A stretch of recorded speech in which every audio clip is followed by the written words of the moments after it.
Welcome to BreezeLine, where you'll say, "Ta-ta, T-Mobile, our home internet is just plain better. More reliable and faster because we put internet first. If there's network congestion, we won't slow your internet down like T-Mobile does to help their cell customers." And right now, you can try out a true internet experience with BreezeLine's reliable and fast fiber-powered home internet.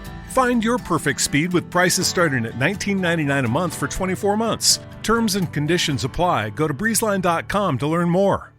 92% of households that join Peloton early in the year are still active a year later. Yeah, if you like cycling to EDM. Not just EDM. Try cycling to Broadway hits, take a scenic hike in Iceland on our treadmill, or row to some 80s jams. Because I have so much free time. Whether you have 30 minutes or just 5, Peloton can fit any schedule. 92% stick with it. So can you. Try Peloton tread, row, or bikes risk-free with a 30-day home trial. New members only. Not available in remote locations. See additional terms at onepeloton.com/home-trial. Hello everyone, my name is Taylor. And I'm Kelly. And we are the co-hosts of Jumping Bomb Audio, the podcast all about Joshi Pro Wrestling here on the Voices of Wrestling Podcast Network. Every other Monday, we are with you talking about the biggest news in Joshi, along with show reviews, previews, and much, much more. So if you're new to Joshi or you've been a longtime fan, this is the show for you. We've got something for everyone here. So check us out, Jumping Bomb Audio. Hello there, everybody. It's me, Garrett, the co-host of You've Got to Be Kidding Me on the Voices of Wrestling Podcasting Network. And I am Liam Jones, my full name, and I'm also a part of the Voices of Wrestling Podcasting Network as a co-host for You've Got to Be Kidding Me. We are a TNA history podcast that covers TNA 1 month at a time. We cover all the drama, all the matches, all the Vince Russo nonsense you could ever want in your life. Have you heard of TNA? I bet you have, but would it be funnier if 2 people made jokes over it the whole time? Probably. So if that sounds like fun to you, check it out on this very Voices of Wrestling Podcasting Network, and Liam will do bits and whatnot. This podcast is a member of the Voices of Wrestling Podcasting Network. Visit voicesofwrestling.com to hear the rest of our great podcasts, as well as show reviews, columns, opinions, and updates across the world of wrestling. TNA is the best wrestling in the whole world. Oh yeah, you could be king of these nuts. You know what I'm saying? TNA is my world. Welcome to Planet Jarrett. Oh, it's semantic. It's not a guitar. It's a cello. It's a cello. Triton, have you conquered the great alpha male yet? This is BS. This sucks. I've lost my objectivity, and I don't give a damn. Welcome everybody to You've Got to Be Kidding Me, episode number 37. We are a TNA history podcast that covers TNA 1 month at a time. On this episode, we are talking about the month of June from 2005 up to Slammiversary 2005. I'm Garrett Kidney and I'm joined by my co-host Liam Jones. Liam, howdy doody. Howdy doody. So, technically we should be like saying we watch it from one show cycle every time, because it's not a month. Yeah, but that's like wordy. So we're just gonna lie in the first 10 seconds of every episode? Yes. Alright, I'm cool with that. Whereas when I say 1 month at a time, it's nice and clear, it's concise, because it's like, oh, it's one pay-per-view cycle at a time. And then you see, when we get to 2013, we'll switch back to monthly, because they go to 4 pay-per-views a year and down to 2 pay-per-views a year at one stage. Where if we tried to cover that one pay-per-view cycle at a time, I think it would physically break us. But think of how quickly we'd be done. That's true. We would get through 2015, 2016 pretty darn swiftly. We would zoom through those years. Zoom, zoom, zoom. Years arguably worth zooming through. Yeah. So how are you doing? I'm fine. You excited to talk about the month of June? Yeah, it's okay. Yeah, sure. Okay. Anything else going on? Go see a lot of movies? Yeah, I'm just watching too many movies. A thorough cinephile? I watched Sherlock Jr. That was the highlight. Isn't that like a really old movie? It's from 1923. That is a really old movie. Mm. Do you have anything to say about Sherlock Jr.? It's great. It's a great movie. Buster Keaton is crazy. Those stunts that he would just do, and you're watching him, and you're like, wow, that's crazy. And then you realize, oh yeah, he definitely just did it too. And just fell off things and nearly died and all that? It's just running atop a moving train. Mm. And then, like, jumping onto, what would you call it? Like, the water, what are things that house water? Waterfalls. No, what? Fountains. No, like the construction that you put it in and then you pull it down and water flows from it. Water wheels. No. A tap. A big tap. A large tap. Then jumping from the train to a big tap as the water comes out of it and then landing on the ground. It's just like, it's a lot. You mean a well? An above ground well. We nailed it. How do neither of us know what this is called? I used to have one. Yeah, you lived in the back of Beyonds. You know, you should understand these things. I just have taps where you can go boo and water comes out. God, I'm going to shout what this is at some point during this podcast because it's going to come to my brain, but God, I can't do it right now. I saw Creed this week. Give me your Creed review. It is formulaic to not a fault. Whatever the opposite of formulaic to a fault. Formulaic to a success, I guess? Yeah, to a benefit. It does truly follow the formula of a boxing movie, and it's great. It rocks. And you'll get the 5-minute montage at the end where everyone trains for their big fight, and it's just this is peak filmmaking. What more could you want than this? And I had a major revelation about the World Wrestling Entertainment while watching Creed. Oh my God. As one tends to do. Yes. So I was sitting there watching the main event fight in Creed, which is between Jonathan Majors and Michael B. Jordan. Spoilers. The two men on the poster fight at the end of the movie. Those are definitely the characters too. Yes, it was actually a shoot fight between those two. Oh. And I realized, watching how they presented that fight in Creed, that's what WWE's main event style is now. There was a lot of two kick out. But no, there's a lot of monologues, there's a lot of explaining the character motivations through words rather than physicality, even if there is plenty of physicality. A lot of telling and not doing. And just a lot of WWE's main event style, the Roman Reigns style of the last 2 years, 3 years, is functionally the kind of wrestling match you would have if your wrestling match was the main event of a movie as opposed to an actual professional wrestling show. It's presented like that, where it's the moves don't really matter, the in-between stuff doesn't matter. It's all about the story beats and the broad emotions, and I mean broad with a capital B, because it's as broad as can be. And it's not really about the nitty-gritty of professional wrestling anymore. And I know they've always said we make movies. It's been Vince's slogan for 30 years. But now I really do think literally it's they really just do make movies now, and not good ones. They make one movie. Yeah, they make the same movie over and over again, which actually, to be fair, they also do with Creed, but Creed is better. Because it's a movie. And I had that big revelation sitting there watching the end of Creed, just being this is what WWE are trying to do, and have been trying to do for a while now. Roman Reigns should be the next Creed villain. He'd be really good at that. A Creed 4 villain being Roman Reigns would actually rule. Yeah, I think he might struggle following in the footsteps of Jonathan Majors, who is just so good. A dude who is on top of the world right now. He is truly a main event heel. You could drop him to pro wrestling and he'd be much better than Roman Reigns. I gotta admit, a few movies going right now got me excited through their trailer more than Creed 3. I was that Creed 3 trailer is so cool. Yeah, and there's a bunch of anime shit in Creed 3. They say it was based on the shonen rivalries, so... Yeah, because Michael B. Jordan is directing this one, and he's clearly a nerd. Oh, he's a gigantic... He did a Naruto fashion campaign. For their streetwear collection. Yeah. He's a big old nerd. He's Keith Lee. And now he's putting it in Major League Hollywood movies. Yeah, of course. That's what I would do. It's funny, there's a bunch of Puss in Boots stuff as well that I think was lifted from Attack on Titan. So anime is taking over the world. It's a giant medium. Anime is influencing the world. I was thinking recently that I think my next film project of stuff that I go through and watch is going to be the classic anime stuff. As in movies. So Akira. Yeah, Akira and Ghost in the Shell and... the Studio Ghibli stuff that I haven't seen. I've seen no Ghibli. And You're as a piece of shit. I know, I'm sorry. As a dude who's super into anime, it's my biggest blind spot. I like that you just said on podcast through audio as a dude who's super into anime. I said animation, I didn't say yeah, anime. but you cut out and it just said anime. But it's my biggest blind spot, because I know it would make me weep, and I should really get around to watching it, and I still haven't. I have a kind of weird, unique perspective where some of my most pivotal and first things I ever saw were Studio Ghibli movies.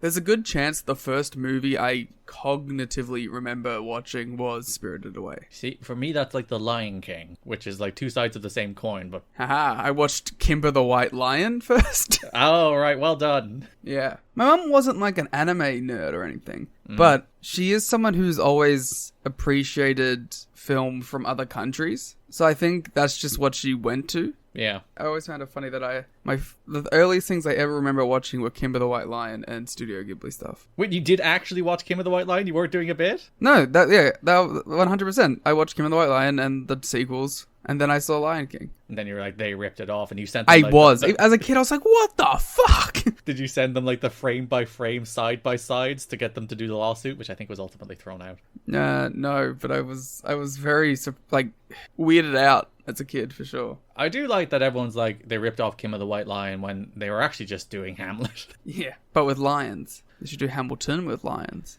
Yes, that should be the next Lion King movie. Hamilton. But with real lions. Just Simba shouting, "I will not give up my shot." Which actually kind of works for the movie, actually. There you go. That does kind of apply to the Lion King movie. That should be the next, like, Disney live-action quotations movie. We will make that movie if you head to tnachat.com or patreon.com/kiddingme and give us lots of money, enough money to fund Hamilton with lions. Excuse me, it's called Animalton? Animalton, okay. Thank you.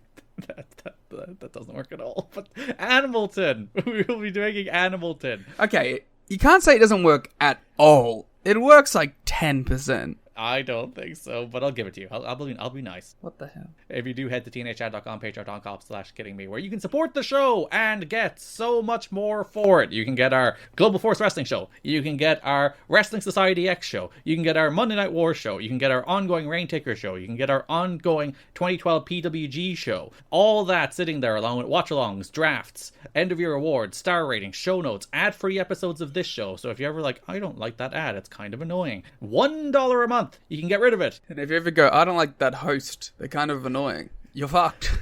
No, we pay actors to deliver the podcast beat for beat in different voices and accents just to appeal. We don't do that. But if you give us lots of money and you want us to, we will. We'll hire voice actors to play the roles of us. But if you'd like all that, you can head to tnachat.com, patreon.com/kiddingme, where you can subscribe and get access to over 100 pieces of exclusive audio. Over 100! Wow, what a deal. What great value. That's so many, I couldn't even count that high. I can't count that high. It's a good thing Patreon does for me. Nice.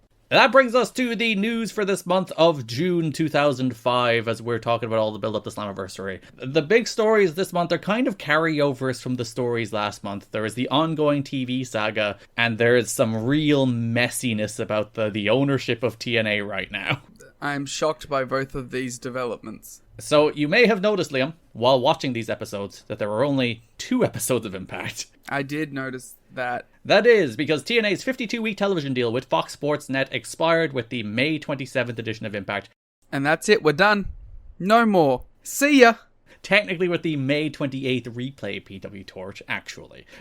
Knocking TNA off TV until the Slammiversary pay-per-view. So they had 2 TVs coming out of Hard Justice, which we'll talk about in depth in a minute, but in which they loaded up to build that pay-per-view. They basically did the entire month in 2 TVs, which made one of the TVs really good, and one of them pretty good. Yeah, they should do it every time. Just 2 TV pay-per-view cycle. Just load those babies up with all the pay-per-view programs you can get into them. Yeah, that would rule. And then fill out the rest of the card with random X Division matches featuring returning talent that people like. You think you would run out eventually. There's a lot of good X Division guys. Yeah, but when you're doing 24 pay-per-views a year. Well, they do 12, but... That's what I'm saying, though. Oh, if you shoved it down to 2? Yeah. So you're saying that they should also increase the number of pay-per-views? It's not just 2 weeks TV that they throw out there at some stage? Yeah, but what are they going to do? Just not have TV? That's what they did here. They did 2 weeks, took 3 weeks off, and then did a pay-per-view. Oh, okay. I thought we were going to do 2 weeks, pay-per-view, 2 weeks, pay-per-view, 2 weeks, pay-per-view. Damn right. That should be our cycle these days. They'd make a lot more money. Would they? For a time. I guess it was in the streaming era, it might make more sense. The deal, which called for 52 weeks of Impact programming beginning with June 4, 2004, has not been renewed by either side. There was, as we talked about, a renewal on the table that Fox Sports Net were willing to do for 6 months, but TNA thought they had too many options in the market to take themselves off the market for 6 months, so they did not want to stay with Fox Sports Net. And also the deal offered by Fox Sports Net was still a paid deal, where they were paying to get on the air, and TNA were still like, we would rather be paid or at least get an ad split. They're like, there's a chance that we maybe make money, so you're the least likely option at this point. Yeah, and like if there was an option to be like month to month with Fox, they probably would have stayed, just so they're still on TV. But Fox don't really want to be like, yeah, we'll help you out while you look for another TV deal. Yeah, that's not great. The non-renewal is not a surprise, since TNA has been in the midst of negotiating potential television deals with either WGN or Spike TV as a way to keep TNA programming on the air after the already established May 27th expiration date with FSN. At one point, it was believed that a TNA WGN deal was done, with both parties keeping quiet about it until a strategically timed announcement. The expectations were that TNA would air on WGN on Monday nights beginning June 20th, live for 2 hours starting 1 hour before Raw. The show would be live every other week, with the taped show taking place the day after the live event. However, negotiations may have been derailed at the last moment, in part due to concerns WGN had over TNA's ownership situation, which we'll talk about in a moment. PW Torch muttered. Well, there was a lot of like Dave was so confident to going as far as to say TNA was expected to announce likely before you read this, them going on WGN on Monday nights. So it was close. It was really, really close. I'm very curious, well, they obviously wanted the Spike one more. That was like their shoot for the moon one. But they were like pretty content with the WGN deal. Because WGN is a bigger network than FSN. I do think it's still paid. I'm not sure. Obviously, because the deal never came to fruition, it never got deep enough to like the exact details of those deals being published. I know apparently one of the sticking points was that TNA at least wanted WGN to cover the costs of production, and WGN were like, no. That would be a big win for them, considering how much they are currently spending on their production. The interesting thing is, reading through the Observer, Dave is actually more pro WGN than he is Spike. Because he believes like a primetime slot on WGN, even head-to-head with an hour of Raw, will give the company more attention than replacing Velocity at Saturday night. Because it's clear if TNA does exist, like UFC had a block from 8 to 11 on Saturday night, and it would be clear TNA would slot in at that 11 p.m. hour, which is where Velocity aired. So they'd be 11 p.m. Saturday night, as opposed to a primetime slot on Monday on WGN. What I didn't think he factored in was, like, one... And he does mention it a little bit, but I think he's raw. He doesn't do the math right in his head to be like, Spike is clearly the better option there. But one, airing right after Ultimate Fighter is like a big boon. Yeah, one of the biggest shows of the year. And two, Relative. Even if you can slot right into that Velocity slot, you then have a captive wrestling audience on Saturday nights. It's not a huge number of people, but it's a number of people who are used to going to Spike at 11 p.m. every Saturday, and suddenly Velocity won't be there and Impact will be. A better show. Yeah, clearly. Apparently, like, Velocity does a 0.5 for WWE in that slot, and TNA does, like, 0.2s, 0.3s on FSN. So the thought is, like, Spike is a much better network than FSN is, with better penetration. I think it has, like, 30 million more homes than FSN does at this stage. So if you drop TNA on that much better network, even in a not particularly great time slot, it should at least be able to match the Velocity numbers. And I think that's probably the argument TNA ultimately ended up making, where it's like, look, we're much cheaper than WWE, and also you can drop us there and we'll at least do Velocity numbers. That's the worst case scenario, that we'll at least do Velocity numbers. And if it goes better from there, it goes better from there. And I think that's ultimately the argument that I'm winning. And I'd imagine part of the reason that they did end up dropping out of negotiations with WGN in favor of Spike is because those Spike deal negotiations probably went at least further along. That they're like, listen, we want the Spike deal more than we want WGN. And I also think there's a lot of potential behind, like, replays of the show on Spike as well. It's like, yeah, and then we'll chuck whatever episode of Impact on a random Tuesday or some shit, and it's like, that's also going to be a lot more beneficial as well, because, like, these big networks, they always have content that they need outside of their peak hours. So if you can get your show on one of their shows that may not be at a great time, you're probably going to get a couple other replays of your show on other not great times, but other times that are going to have audiences that weren't watching that first time. Which is ultimately what happened at FSN, where they did get a bunch of replays. And I think the biggest favor that was ultimately ended up being done to them is they avoided going head-to-head on Mondays at this stage. Well, that's so stupid. It is. It's just the dumbest idea that they can't let go of. And as we talked about, like, they got killed in 2010. As we mentioned in the last episode, they got killed. In a stronger position. Yeah, in a stronger position with much, much bigger names. They still got absolutely massacred. So can you just imagine with these, like, oh, okay, guys, we got DDP. The companies aren't even comparable at this point. No.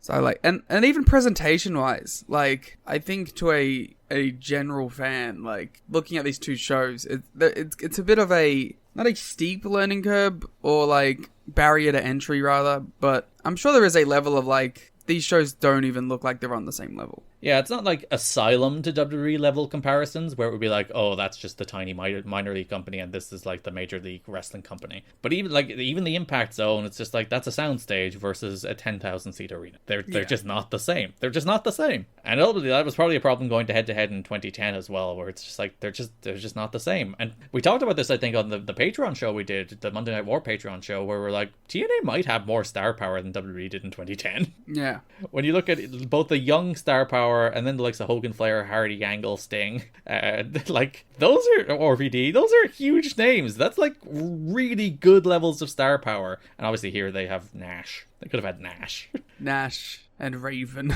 They already ousted DDP last month, so they don't even have him anymore. And Nash isn't even on TV. Oh, because he's off shooting movies. So they did announce the future of the TNA programming on Slammiversary, so you might be asking, well, they don't have a TV deal right now. It's a good thought to have if you're thinking that at the moment. That at the moment, while the negotiations have fallen through with WGN, and they don't really want to be on FSN anymore, even though FSN is still open, like that's an option on the table. If all else falls through, FSN, they could go back there. TNA and FSN have a deal that if they are both 40 years old and neither of them are married, they'll get together again. Yeah, so like FSN, it's not like a burned bridge, but it is very much TNA don't want to be on FSN anymore. And also, I think if it really came down to it, it's like go back on FSN or close the company. I think they'd be like, we tried our best to get this TV deal. We paid for it for a year to try and like prove our concept and build some ratings that we can shop around, and it didn't work. So let's just close up shop. I think that probably would have been the calculus at that stage if they didn't get a Spike deal. Yeah. I really don't think Panda would have been like, we'll keep paying for FSN. It'll happen eventually, sure. Well, we already know that sort of that is the internal struggle right now, where like Panda is getting sick of dumping all this money into this company and they want to start seeing some return on investment. And we'll talk about that more in the next story. But before that, during Slammiversary, Mike Tenay announced that TNA's Impact programming will be found exclusively on TNAWrestling.com each Friday until TNA finds its way back onto television. A special taping was held after Slammiversary on the 21st that taped a month's worth of TV heading into No Surrender. So they will be back on weekly TV. This is partially to fulfill international commitments, because they still have TV internationally and they still need to deliver new episodes for that. They'll air a little on syndication, and I think Sun Sports is the network they'll still air Impact on in a little bit. But the primary destination for Impact in the year 2005 was going to the website where they taught you how to download BitTorrent, where you can download the episode of Impact.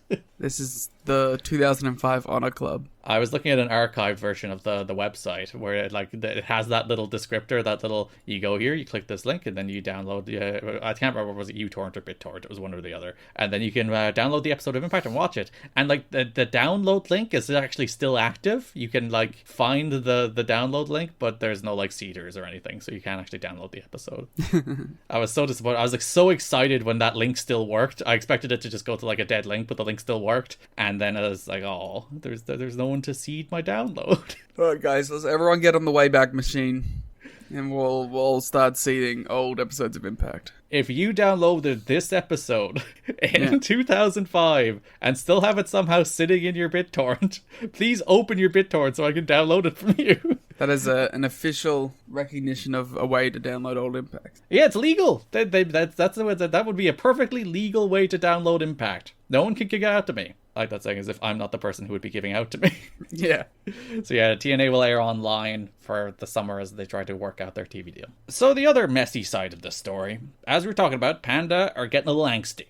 They have poured, as Dave estimates, about $20 million into this company so far. That's so much money. With no sign of return. So there's a bunch of people coming together to try and buy out TNA. Now, PW Torch conflate two deals here into one that I think are two. Dave has more details on them being two. So there's two deals on the table. The first is fronted by Hacksaw Jim Duggan. Of course. Where Hulk Hogan is supposedly like the backer there, as well as some international investors. So Hulkster's sniffing around TNA at the moment. And then the other is a prospective group of investors associated with NWA Ohio proposed to buy out TNA with a controlling interest. The NWA Ohio website reported the following. Grammatical errors are verbatim from the web posting.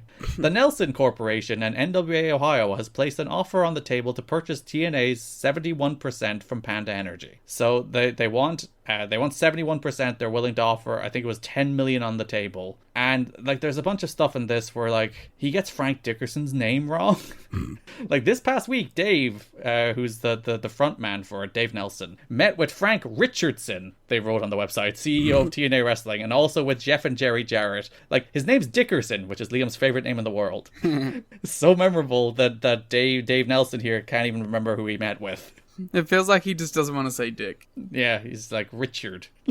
It is uncertain of TNA's response, however, with or without TNA. The plans of building another multi-million-dollar wrestling company is in the works, and with the assistance of Jim Duggan and silent backers. So there's like two deals going on there, some of which has Jim Duggan, some of which is Hulk Hogan. And then like this Dave Nelson one is kind of like the one that's silently being backed by Jeff and Jerry Jarrett, or presumed to be silently backed by Jeff and Jerry Jarrett. Nelson and the Jarretts are said to be tight, while the relationship between the Jarretts and the Carter family, who own Panda Energy, is said to be showing signs of strain. So this is the point where I think two things are happening here. Dixie is very firmly being like, this is my company. Yeah. There is a period up until now where there is like a little bit of a power struggle. Is it Jeff's company or is it Dixie's company? And I think this is firmly the point in history where Dixie is like, I'm in charge here. I am the captain now. If it was a Tom Hanks movie. That is what Dixie walked into the room and said to Jeff Jarrett.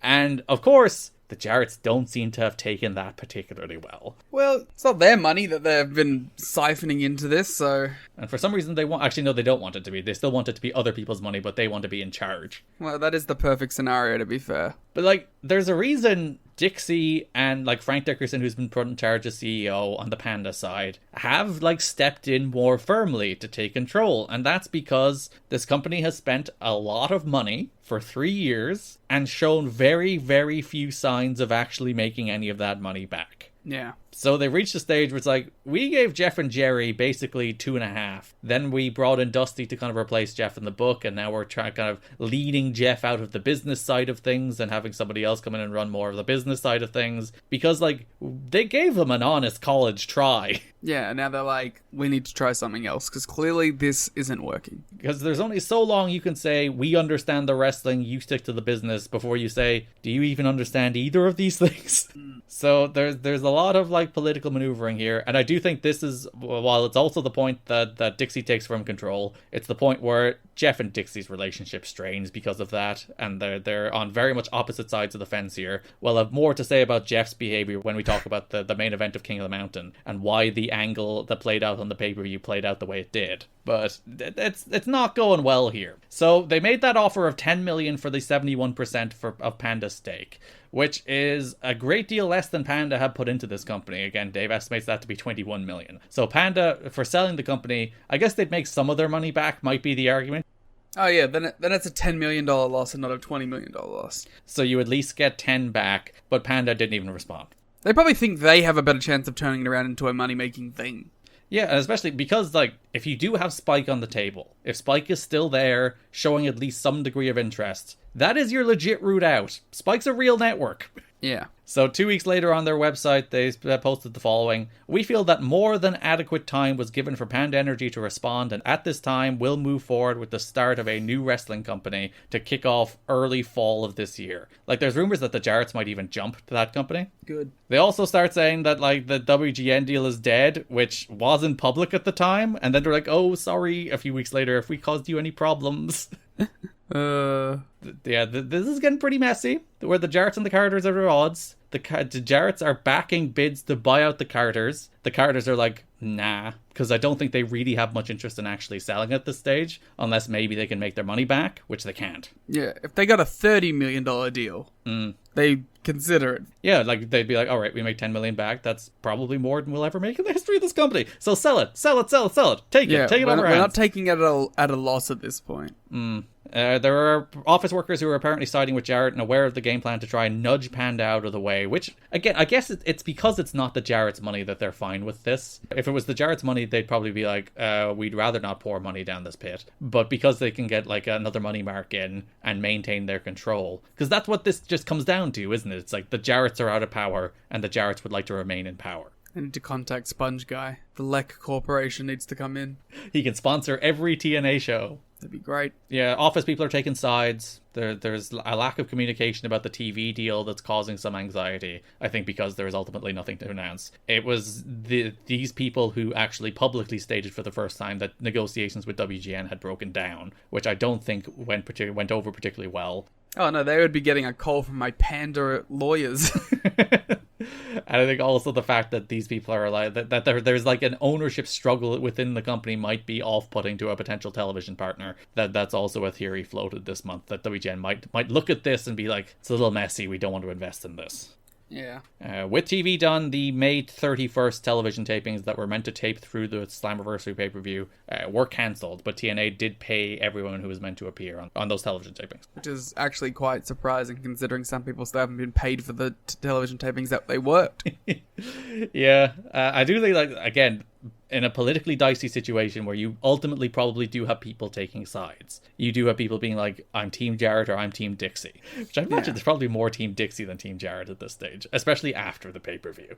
Well, and also, like, wrestlers specifically.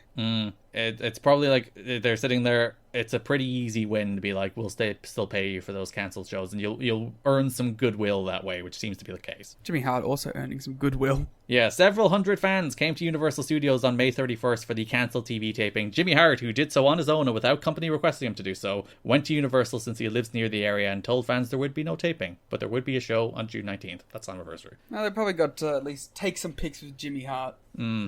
As far as the future of Jeff and likely Jerry Jarrett in TNA, that is also up in the air and something that could break as early as this week. Jarrett's backers, most of whom are still unnamed, but somehow Jim Duggan is a conduit to one deal.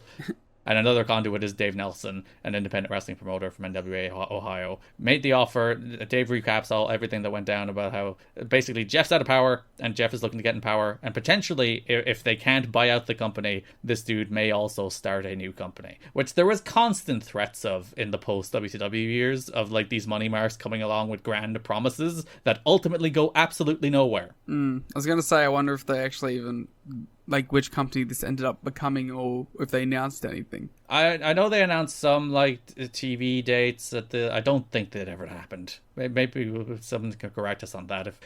And that was a 14-year-old Tony Khan. Yeah, if Dave Nelson actually ever followed through with it. I can't remember the talent they announced for those shows, but they were like just old names from the past that would obviously never sustain a national product in 2005. Which NWA TNA never would have done. That's an upsetting way to say 2005. I've upset myself with that choice of phrasing. The olden days. But the thought is that there is a chance that the Jarretts would jump to start that new company again. God, yes. It's one of those things. It's like this, I think that's ultimately bluster and trying to leverage Panda into doing something that you're like, oh, you won't have the Jarretts anymore, and Jerry would be running the company and Jeff would be the big star again. But the Carters, I think, just kind of saw through it and just kind of soldiered on. And then Jarrett made a show of himself before Slammiversary. We'll talk about that in a sec.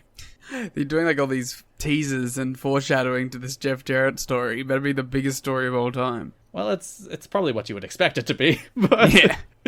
Billy Gunn told Between the Ropes Radio that he hopes TNA will be able to find a better TV time slot. He said the good thing is that the people who are doing the booking and talent decisions are listening to the people who know what they're doing. However, Billy said he does not think going head-to-head with Vince on Monday nights is a good idea for TNA because they're not strong enough to do it. Hell yeah, daddy ass. You gotta give Billy the book. He's the only one smart enough to see going head-to-head with WWE is a terrible idea. It really is. Dusty Rhodes is out. We mentioned he's out as Booker last month. He's also out as talent now. He was removed from his position as Director of Authority on the pre-show for Slammiversary as Larry Zbyszko took that slot and then kind of buried Dusty on the way out. These two don't like each other at this point. We talked about it before, where Dusty was like, fake-ass legend guy took on himself living legend. Because Dusty was basically told they don't really want him there anymore, and then Dusty went on a website that's like, you can't fire me, I quit. He did the Raven promo from TV. He's like, you can't fire me, I quit. And then Larry Zbyszko was on TV. He was like, some people talking about how they quit when they were actually let go. Anyway, let's talk about Slammiversary. Dusty was asked to be part of the new committee, but as we mentioned last month, he has problems with people. Not just that's doing... it. Yeah, you can end with he has problems with people. Yeah, you're right. He wants to spend more time focusing on his motivational speech career rather than carrying out an on-air role. Sure. Hulk Hogan, who never signed a deal with WWE, is again making his noises and playing his games. We're doing this again, Liam. We're doing this forever. Dave reports that he talked with D'Amore and told him he's interested in coming in, but he wants to work a program with Triton. So he can get Triton up and running strong? So he's definitely just like working them so that his friend gets a better push, right? Maybe. Yeah, I'll come in. Just push my friend. There is a similar quip from D'Amore because WWE apparently more aggressively ramp up hiring people and trying to lock down people because of TNA potentially going head to head with them on Monday nights. And there's a quote in the Observer from Scott D'Amore being like, I'm going to start leaking some of my friends I can't hire are coming in just so they'll get jobs with WWE. We're in the little talent coming or going corner here. There's no interest at all in using Loki. He made a lot of enemies and said a lot of things about people in the company, including Jeff Jarrett and the booking committee, which largely has been left alone thus far when it came to booking decisions, and they were told no Loki. It's like, you can bring in other people, but no Loki. Well, that's what Loki does. Until they do in fact actually bring back Loki. So do you get mad at the sun for rising or the birds for chirping? No. So you don't get mad at Loki for burying the company. Loki is a beautiful soul who pops his head in for 6 to 18 month runs, melts down and leaves. It's you can't get mad at Loki for Lokiing. He has like 6 of those in TNA history. That's one company. It's head to head with him and Madison Rain's Wikipedia for my favorite, where they're like, first return to Impact, second return to Impact, third return to Impact. Rules. Samoa Joe signed a TNA contract on June 14th. That was loud even for me. Yeah. The provisions of the agreement with TNA is they can't pull him from Ring of Honor and that he can do potential New Japan tours. In an effort to get internet buzz on the show, and while that... oh, God. The Dave... I fucking hate the way he writes. I should delete the asides before I actually... But that's on me when I'm copying things into the show notes. I like that there's 2 little, comma side pieces in a row. It makes it impossible to read. And again, I said I should just take them out while I'm doing the show notes instead of sitting here trying to read Dave in word for word. And I want to try and do it. I want to see if I can do it. Okay. In an effort to get an internet buzz on the show, and while that is better than nothing, I'm not sure what it really means. They wanted to book CM Punk vs. Joe on Slammiversary, coming off the buzz of their match of the year, high placing last year in Chicago. However, Punk turned it down because of the WWE offer. Joe was leaning towards turning down going, but is now scheduled to debut against Sanjay Dutt. Punk irked some people here by saying he wasn't going to come in and work with Joe because they weren't going to let him go 45 minutes. The reaction was, good luck in your 5-minute matches on Velocity. Amazing Red and Alex Shelley have agreed to return and maybe on the pay-per-view in a 6-way elimination match, half true, which is still in the process of having the prelims fully decided. Shelley has agreed to a deal as he is a D'Amore trainee. Shocker may face Shelley as a deal for Mr. Aguilar collapsed. So there you go. D'Amore is bringing in good wrestlers. Yeah, he's bringing in 2 of my all-time favorites, so can't be mad. If you go to the watch-along, there is a moment where Alex Shelley interrupts Shocker during a backstage promo and Liam actually squeals. Because I didn't recognize him at first. Then I was like, ah! Yeah, because he's wearing glasses and a leather jacket. He's doing his best Triton cosplay. And Liam literally squeals. He jumps out of his chair, taken by surprise by Alex Shelley. I mean, wouldn't you? Again, Punk's never going to TNA at this stage. I think both because of how his first run went down, and he signed a WWE contract this month. And he wants to do 45 minutes. But could you imagine if Punk and Joe had a 5-star match here randomly as Joe's debut at Slammiversary? Yeah, I could. See, that I tell you, it's the greatest power of all time, the ability to look in alternative universes. and see what happens. See what happens with TNA if Punk is there. I think he still probably leaves in 2 years because he's CM Punk, but... Yeah. You know, it's a... 05 to 07 is quite a pivotal time in the company's history, so... It's a quite pivotal time in Punk's history, because like he just wins the Ring of Honor title this month. Does the Summer of Punk. And does the Summer of Punk. So yeah, this is a pretty big time for CM Punk at the moment. But who gives a shit about that guy? We got Samoa Joe. That's true. We do got Joe locked down. There's no word on Danielson, but as I said, I still think WWE was always his endgame and TNA was never a thing he took seriously. I wish somebody who has an interview with Bryan Danielson, ask him, please. He'd be very thrown off by that line of questioning, I feel. The You've Got to Be Kidding Me podcast would like to know why you never really went to TNA, huh? Yeah, get us on the media scrums. That's true. We'll ask him in post Revolution, which is... Exactly.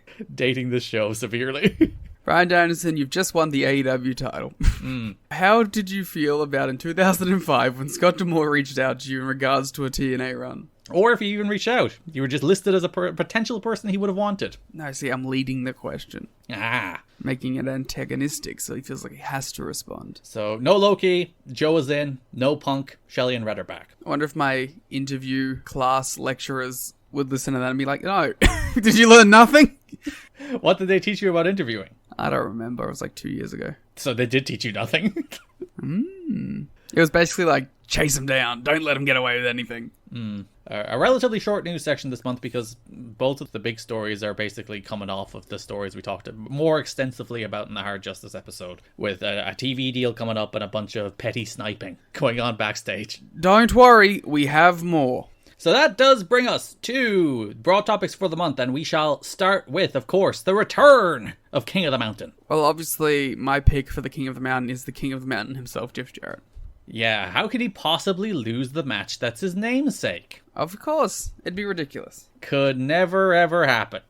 You can't lose it if he's not in it. So the May 20th episode of Impact, the first of 2 episodes, a great episode of TV, by the way. Maybe one of the best, if not the best. Yeah, we were talking about this in the watch-along, where I still think the first episode of Impact is the best. I think it felt like just the most high-energy big deal. It also had, like, probably better matches on it. Yeah, but this is, like, such a mile-a-minute, 45 minutes of television, where there are so many angles. Yeah. It is just stuffed to the gills with things happening in a way that this television show rarely is. Sometimes you go months without as much as happened in this episode of TV. Yeah, for sure. Like, it's just action, and it feels like a real show. Like a real pro wrestling show.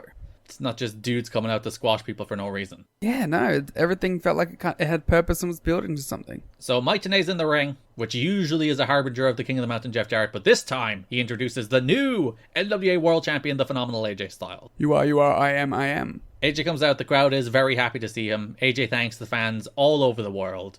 That's me. You're a fan all over the world? Mm-hmm. Were you happy to see him? Yes. Were you the one that motivated him to beat Jeff Jarrett? I like to think so. My favorite part of this promo is every time AJ Styles finishes a sentence or pauses halfway through a sentence, Mike today makes like the most positive affirming faces. Just an old-time face guy. He makes so many faces in the, like, AJ's promo was like 90 seconds tops, and Mike Tenay makes maybe 130 faces. A mile a minute. A face a minute. Like, AJ's like, thank you, the fans, and Mike Tenay will do, like, a hell yeah face, or he'll be like, I'm NWA champion, I'm so happy, and he'll, like, nod to the camera. He's, like, so happy that, one, he's out here with somebody other than Jarrett, which I think pleases him, first and foremost. Big creepy smile on him. And 2, he's trying to, like, sell the idea that, like, this is a good AJ promo, and it's nothing wrong with it, but it's not like, wow, what a promo from the new world champion. Tenay brings up that Abyss is now number 1 contender. He won the 20-man gauntlet match at Hard Justice. He's one of the contenders, sure. Abyss keeps getting screwed over. It's because he doesn't have a manager to manage his contracts. Yeah, because he got his contract wet after he won the Full Metal Mayhem match. No, the other one. Final Assault? Whichever one he won. No, Full Metal Mayhem was where he became number 1 contender. And then he handed that wet contract to Tracy and Trinity and they lost it. It just disintegrated. So that's how he lost his first world title match. And this time he beats 20 men to earn 1 of 5 spots at King of the Mountain. Yeah. I guess technically he beats 19 men. He did not beat himself. He did beat himself. Worked himself into a shoot. So yeah, Tenay's like, oh, he's number 1 contender. And AJ's like, I faced him at Lockdown. He's a true monster. Before, of course, Jeff Jarrett does interrupt. Jarrett's like, you only won because of Ortiz. And AJ's like, well, if you want a rematch, come and take this belt from me right now, before Monty jumped him from behind. Tenay did the same thing Don West did when Dustin Rhodes was hit with a chair. He's like, AJ, look out! But he still got beat up by Monty. A great alpha bomb. He fought back. Monty dropped him with the alpha bomb. Abyss's music hit. He charged to the ring, and there was a big whose side is he on moment as he feigned to help AJ, but then dropped him with a black hole slam before Sean Waltman and AMW made the ultimate save. It's a good segment. Yeah, good angle, gets things moving toward a King of the Mountain where you already know, like, all right, you have Styles, you have Abyss, you have Jarrett, you have Monty. Those are your 4 guys. You know that from this segment, which is always a nice bit of TV. Oh, and Jarrett, of course. I said Jarrett. Oh, sorry, I thought you skipped past. Instinctively skips past Jarrett in my brain at all times, but I did say him that time. Alright. You're like, Jarrett's like, it's an agenda against me. Yeah.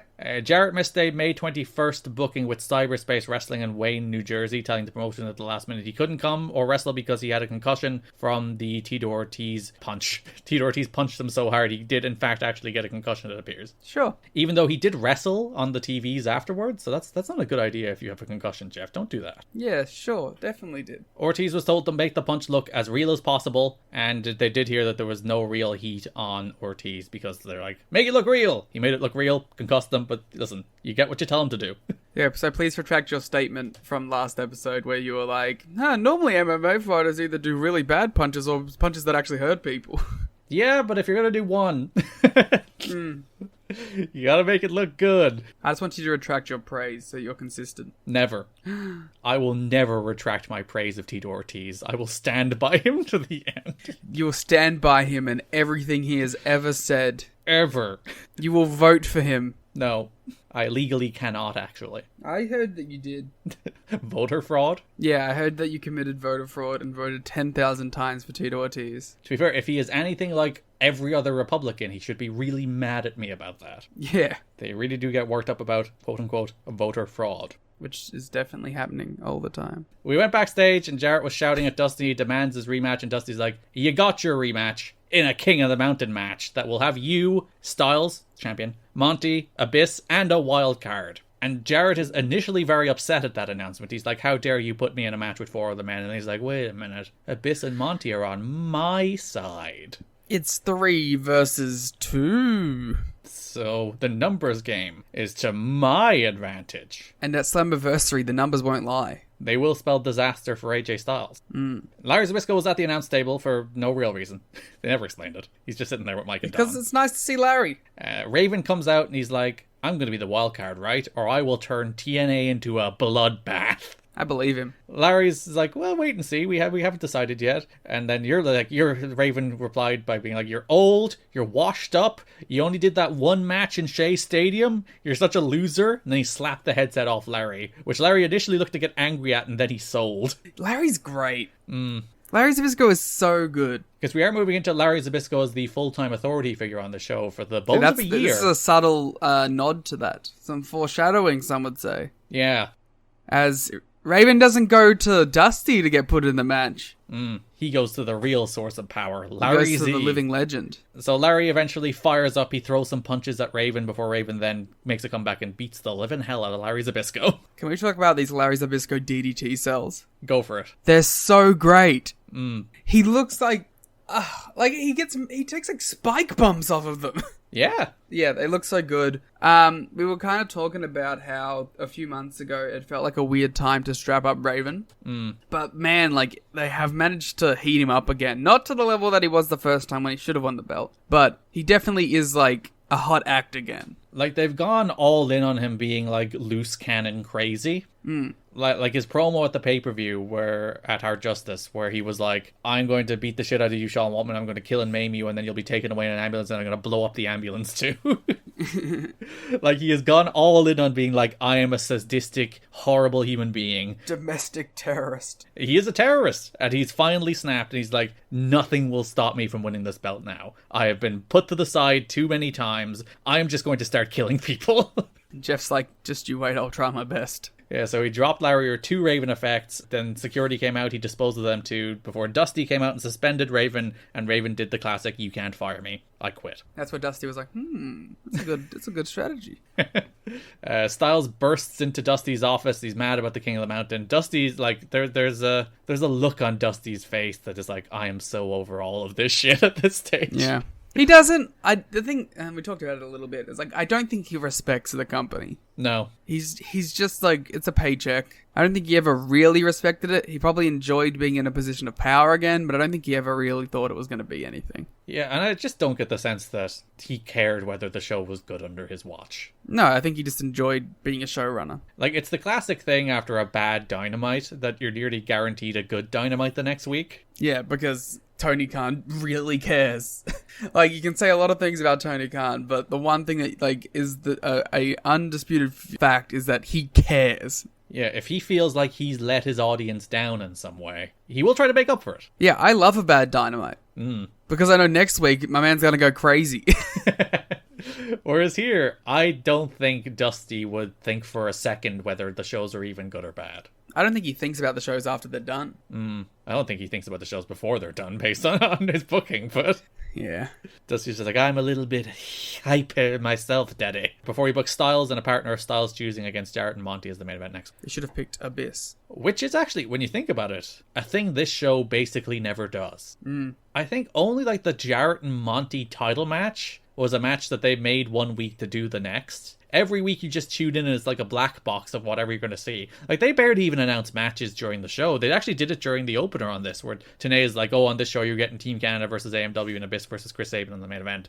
And even then I was like, they never do that either. Like, they never just like, here are the matches coming up on this episode of TV. It's weird to be like, oh, the basics of wrestling television are here. But to be fair, like, I feel like even in the modern zeitgeist, it took a long time for that to happen.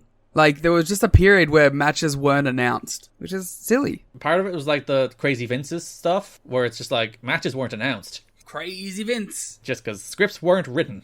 We should also just mention at this point that Monty killed Sonny Siaki at the start. Oh yeah, there was a squash match, I guess. There's no other reason to bring that up. Where Monty did beat him in less than a minute. A real squash for Monty. Like, nothing. Like, Siaki got zero offense, basically. Which, like, again, I wouldn't go so far as to say Siaki's a push start at the moment. But, like, he is in a new tag team with Apollo. They are just doing something. And that's, like, the classic sign of a new booker. It's like, they don't care about that. He's getting squashed in a minute. Yeah. Like, there's not a ton of upheaval from the new booker stuff. Like, Team Canada are getting a push, which I wonder why.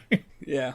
But I think they're also right to push Team Canada. One of the good acts. Yeah, and I think they were de-escalated too much. They were pushed too far down the card to become just complete comedy nerds. And we talked about how they can be that, but they're an important part of the show, and when they're not on the show is worse. So they are heated up a little bit this month. But there's not like a ton of other stuff that's like, whoa, they really threw the things they were doing out the window and started again. They more just like are starting to move in different directions. So the main event of this episode, a kind of surprising TV main event that I was into, Abyss versus Chris Sabin. The one thing that I didn't love is that it was in the two guys that are in the middle of stories. Yeah. And, you know, you didn't really want either guy to lose. But at the very least, they did beat Sabin by advancing his story. Yeah. At the very least, they did a fuck finish. But, like, they did a fuck finish that served the angle Sabin yes. was in. Yeah, I get it. On the tiers of fuck finishes. But, I don't know. That's the one disappointing thing. Although, like, the match kind of rocks. Yeah, because Abyss is always more generous than he ever should be. Yeah. So he does a bunch of stuff with Sabin where, like, the match starts with Sabin trying to arm drag Abyss, and Abyss just pulls him up in the air, and Sabin does, like, a flip bump. Rules. Yeah.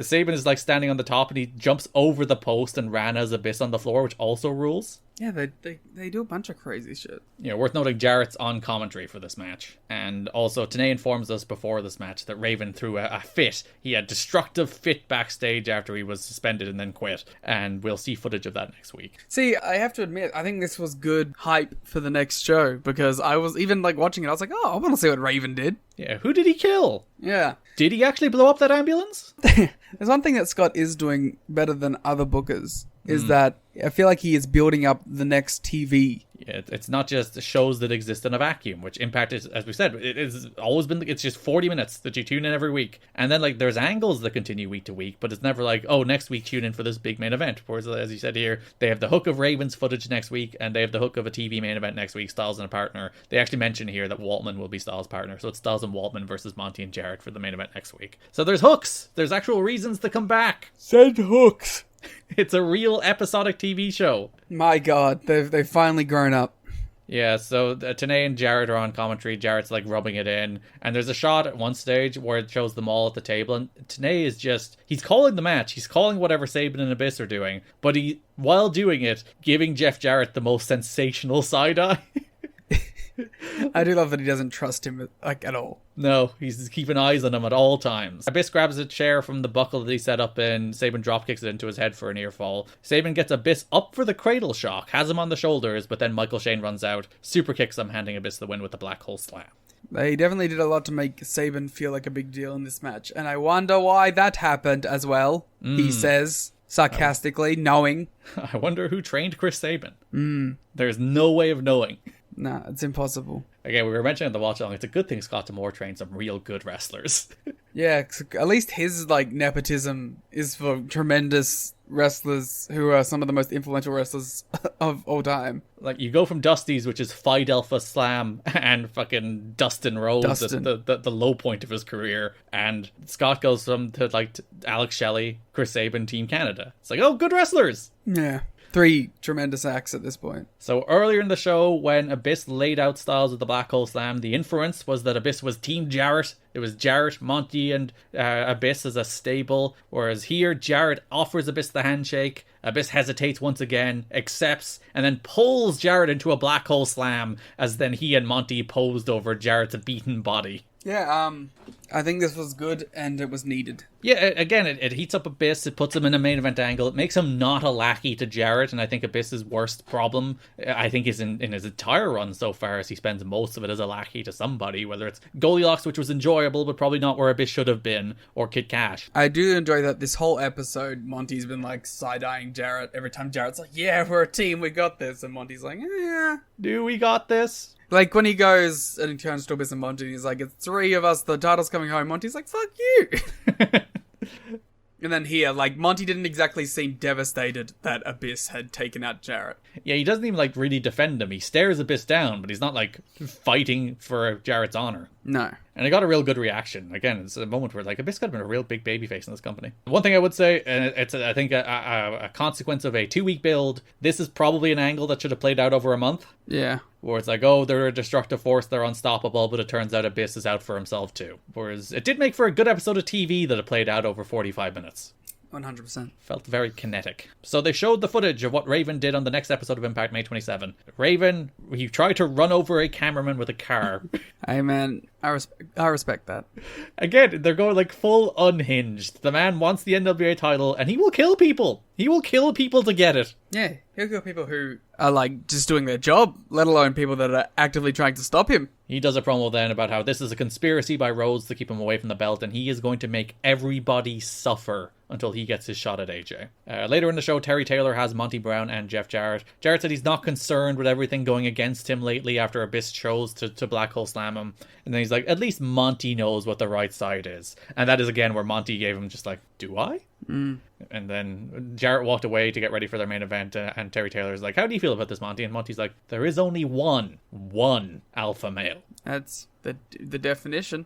Yeah, you can't have 2 alpha males, then they have to fight. My god, the alpha male and the sigma male colliding. Who would win that fight? Come on. AJ Styles and Sean Waltman faced Monty Brown and Jeff Jarrett in your TV main event of your Go Home show. Nice to have a match of this star level on the show. Yeah, again, real stars, the A-level stars interacting on TV, which is nice. That being said, it was okay. Yeah, it was a perfectly fine TV main, nothing special. It did make me think about how we never really got in a Styles and Monty match. Whereas, like, I think if Styles was actually going to be NWA champion long term, and they did the Styles-Monty main event on a pay-per-view at this stage, they'd probably have a real good match. Yeah. Abyss watched on from the top of the ramp, so you had all your King of the Mountain people here, at least supposedly. They did not actually announce who the wild card would be until, I assume they did it in the build-up to the pay-per-view at some stage, because it never happened on TV, because even in this TV main event, after Styles announced that Waltman would be his partner, they were still playing up, it's like, who's the wild card? Probably just announced it on the website. I do wonder if they were hoping to get somebody better, because like Matt Hardy has been in negotiations with this company for a while, and it's like it's been assumed that Matt Hardy will come in, and even it's reported after the pay-per-view that he will come in July. Obviously, he goes back to WWE, he never comes in until 2011. But I wonder if they were thinking maybe Matt Hardy there,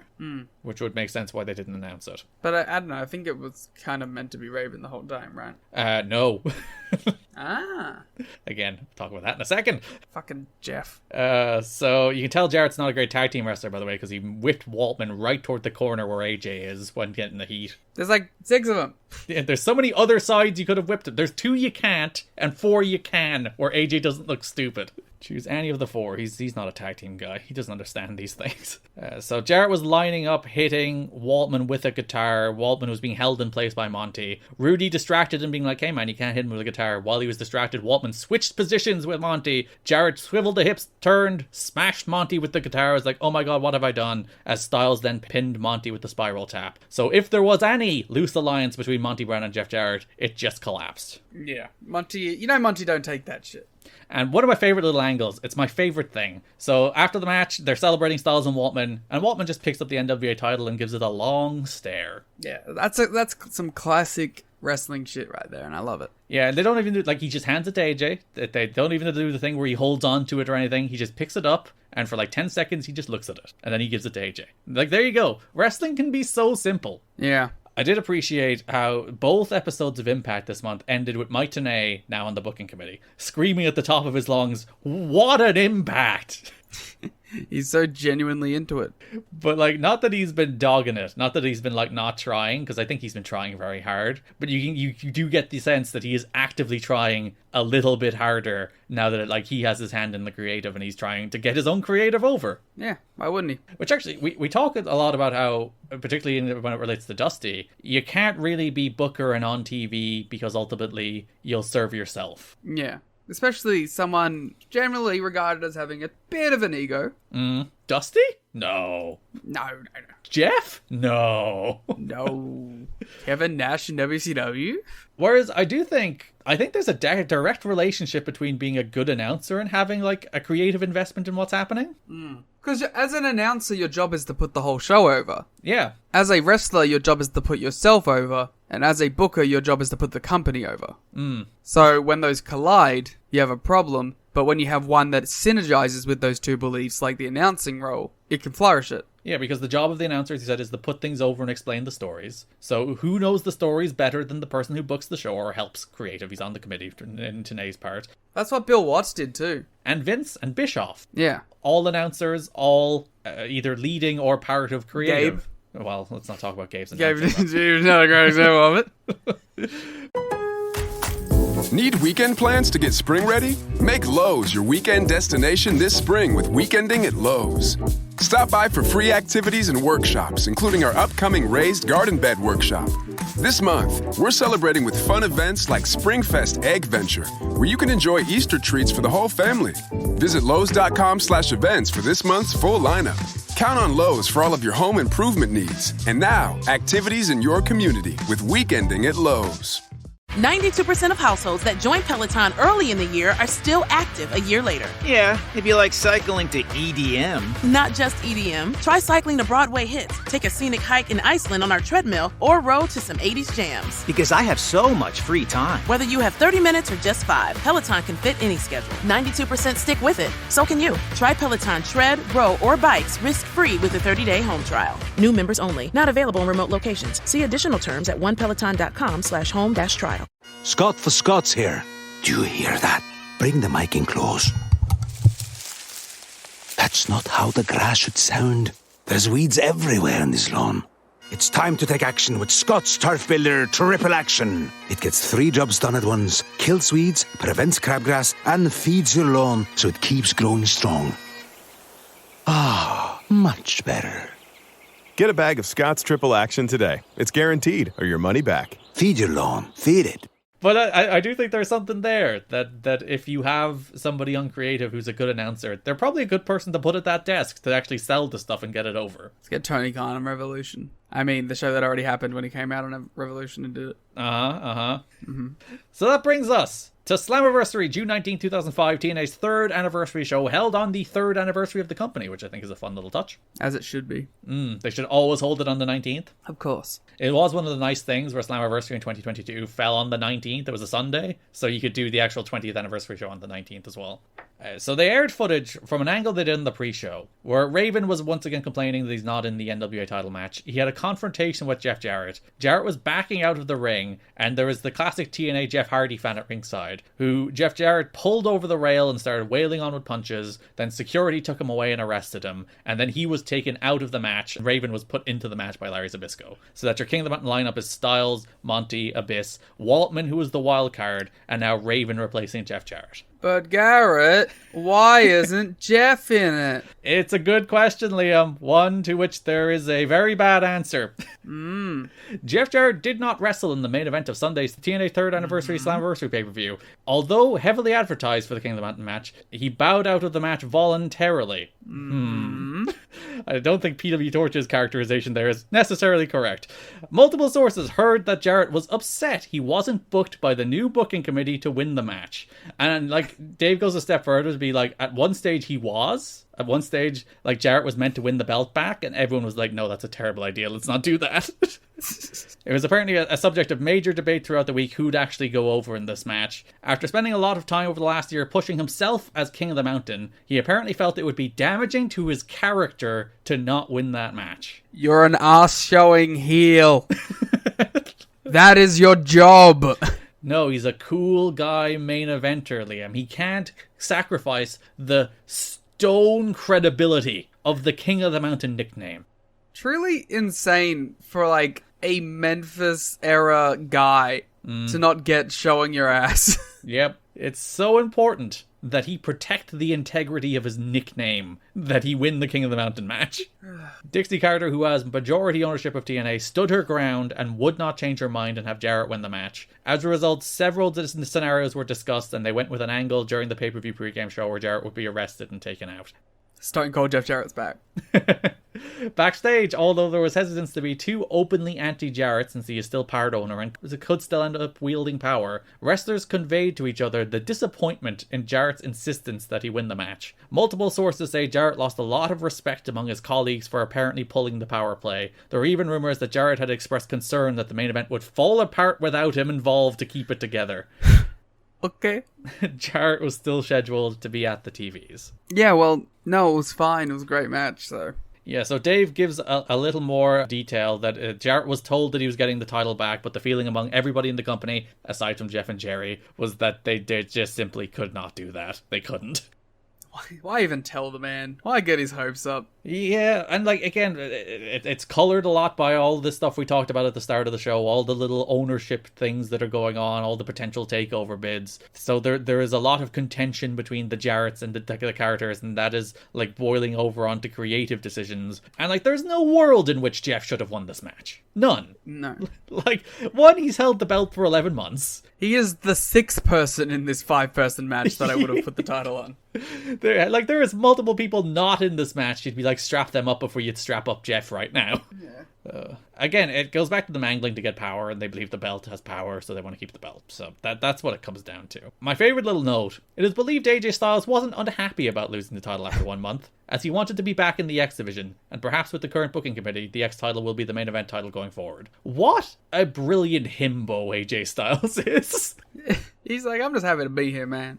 He's just he doesn't have much of an ego about it. He just wants to go out there and have good wrestling matches, and he doesn't care if he's champ. He doesn't I'm sure there's parts of his career where he does begin to get an eye for politicking, because you kind of have to in the world of wrestling. But I love the pure innocence of the man here, apparently being I don't particularly mind. I just want to have cool X Division title matches. He's I've already been the champion of the flat world 3 times. Dave says it's reported Jarrett did not take the change well and refused to participate in the main event, and at this point has no planned match for the next pay-per-view either. Then go away. One wrestler in the match was even openly talking to fans about Jarrett refusing to do the match because King of the Mountain is his gimmick, and he didn't want to lose. Raven or Waltman? I wonder who that could have been. To be fair, I believe Raven or Waltman. Yeah, that's what I was saying. It's one of those two. And many people in the industry as a whole and wrestlers in the company were privately talking, as we mentioned, about how much respect they lost for Jarrett over this. Jarrett was trying to save face when asked by fans about it, saying it was part of an angle. Everyone hates, like, even the people who liked him now are like, ugh, what a dick. Like, this is the point where he does seem like just unbearable to deal with, right? Where it's like, this is my company and it's been taken away from me for pretty reasonable reasons. You were champion for like a year and were always the top guy on the show. It's been 3 years. There's been no advancement in the company. Just fucking take an L. As we were mentioning, it is June 2005. Since November 2003, there has only been 6 weeks where he has not been champion. Yeah, just take an L. 6 weeks out of 18 months. That being said, really look forward. I mean, when he won the tag titles at Revolution, I was all in on it. We're recording it's the night of Revolution, in case people Shut up! Don't tell them! But yeah, Jarrett making a big old show of himself. I hope right now he's talking to Tony and he's like, it'd be really against my character as the Outlaw to lose this 4-way for the tag team titles. As the last Outlaw, I cannot lose to a team managed by the old Outlaw. So yeah, of course. So what we're saying is Jarrett will get attacked will attack a fan in the pre-show, and Raven will take his place. And the fan will be dressed as Danhausen rather than Jeff Hardy. Yes. Maybe Orange Cassidy. It'll be Jeff Hardy dressed as Orange Cassidy. Yeah. So that does actually bring us to the match. It's a great match. It is. It's, I think, for 2 for 2 for real darn good King of the Mountains. Yeah, fuck all the King of the Mountain haters, first of all. Us King of the Mountain respecters stay living. Yeah. Everyone else, fuck off. It's just a big dumb spot fest where they do a bunch of crazy shit and ladders, and the thing that makes this one so great is like the pacing is tremendous. I was a little bit disappointed because on the TV they did a video package on the rules of King of the Mountain. No Scott Hudson. No Scott Hudson. At no point did I see Scott Hudson say the words "the rules are simple." Devastating. I was very upset. And that's why Jeff refused. He saw that package and was like, I can't do the job now. No one will understand that the rules are actually quite simple. It's really just a ladder match. Yeah. Waltman immediately crossbodied Raven off the box while Styles ran at Abyss off the ladder, so we started like a real clip. Yeah, they just go 100 miles the whole time. Monty pounced Raven to become eligible within like the first 90 seconds. So like we're going.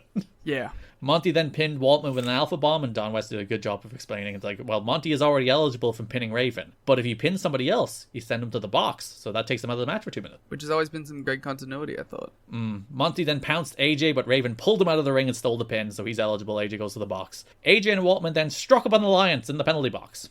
It is worth noting, pre-tape earlier in the show, Franchise had Waltman, and he asked them, how'd you get in the match? And he's like, I'm pretty good at politicking, for Shane. But the important part of this is Waltman says that tonight there's not going to be any unity. I'm a lone wolf. AJ clearly did not see this promo.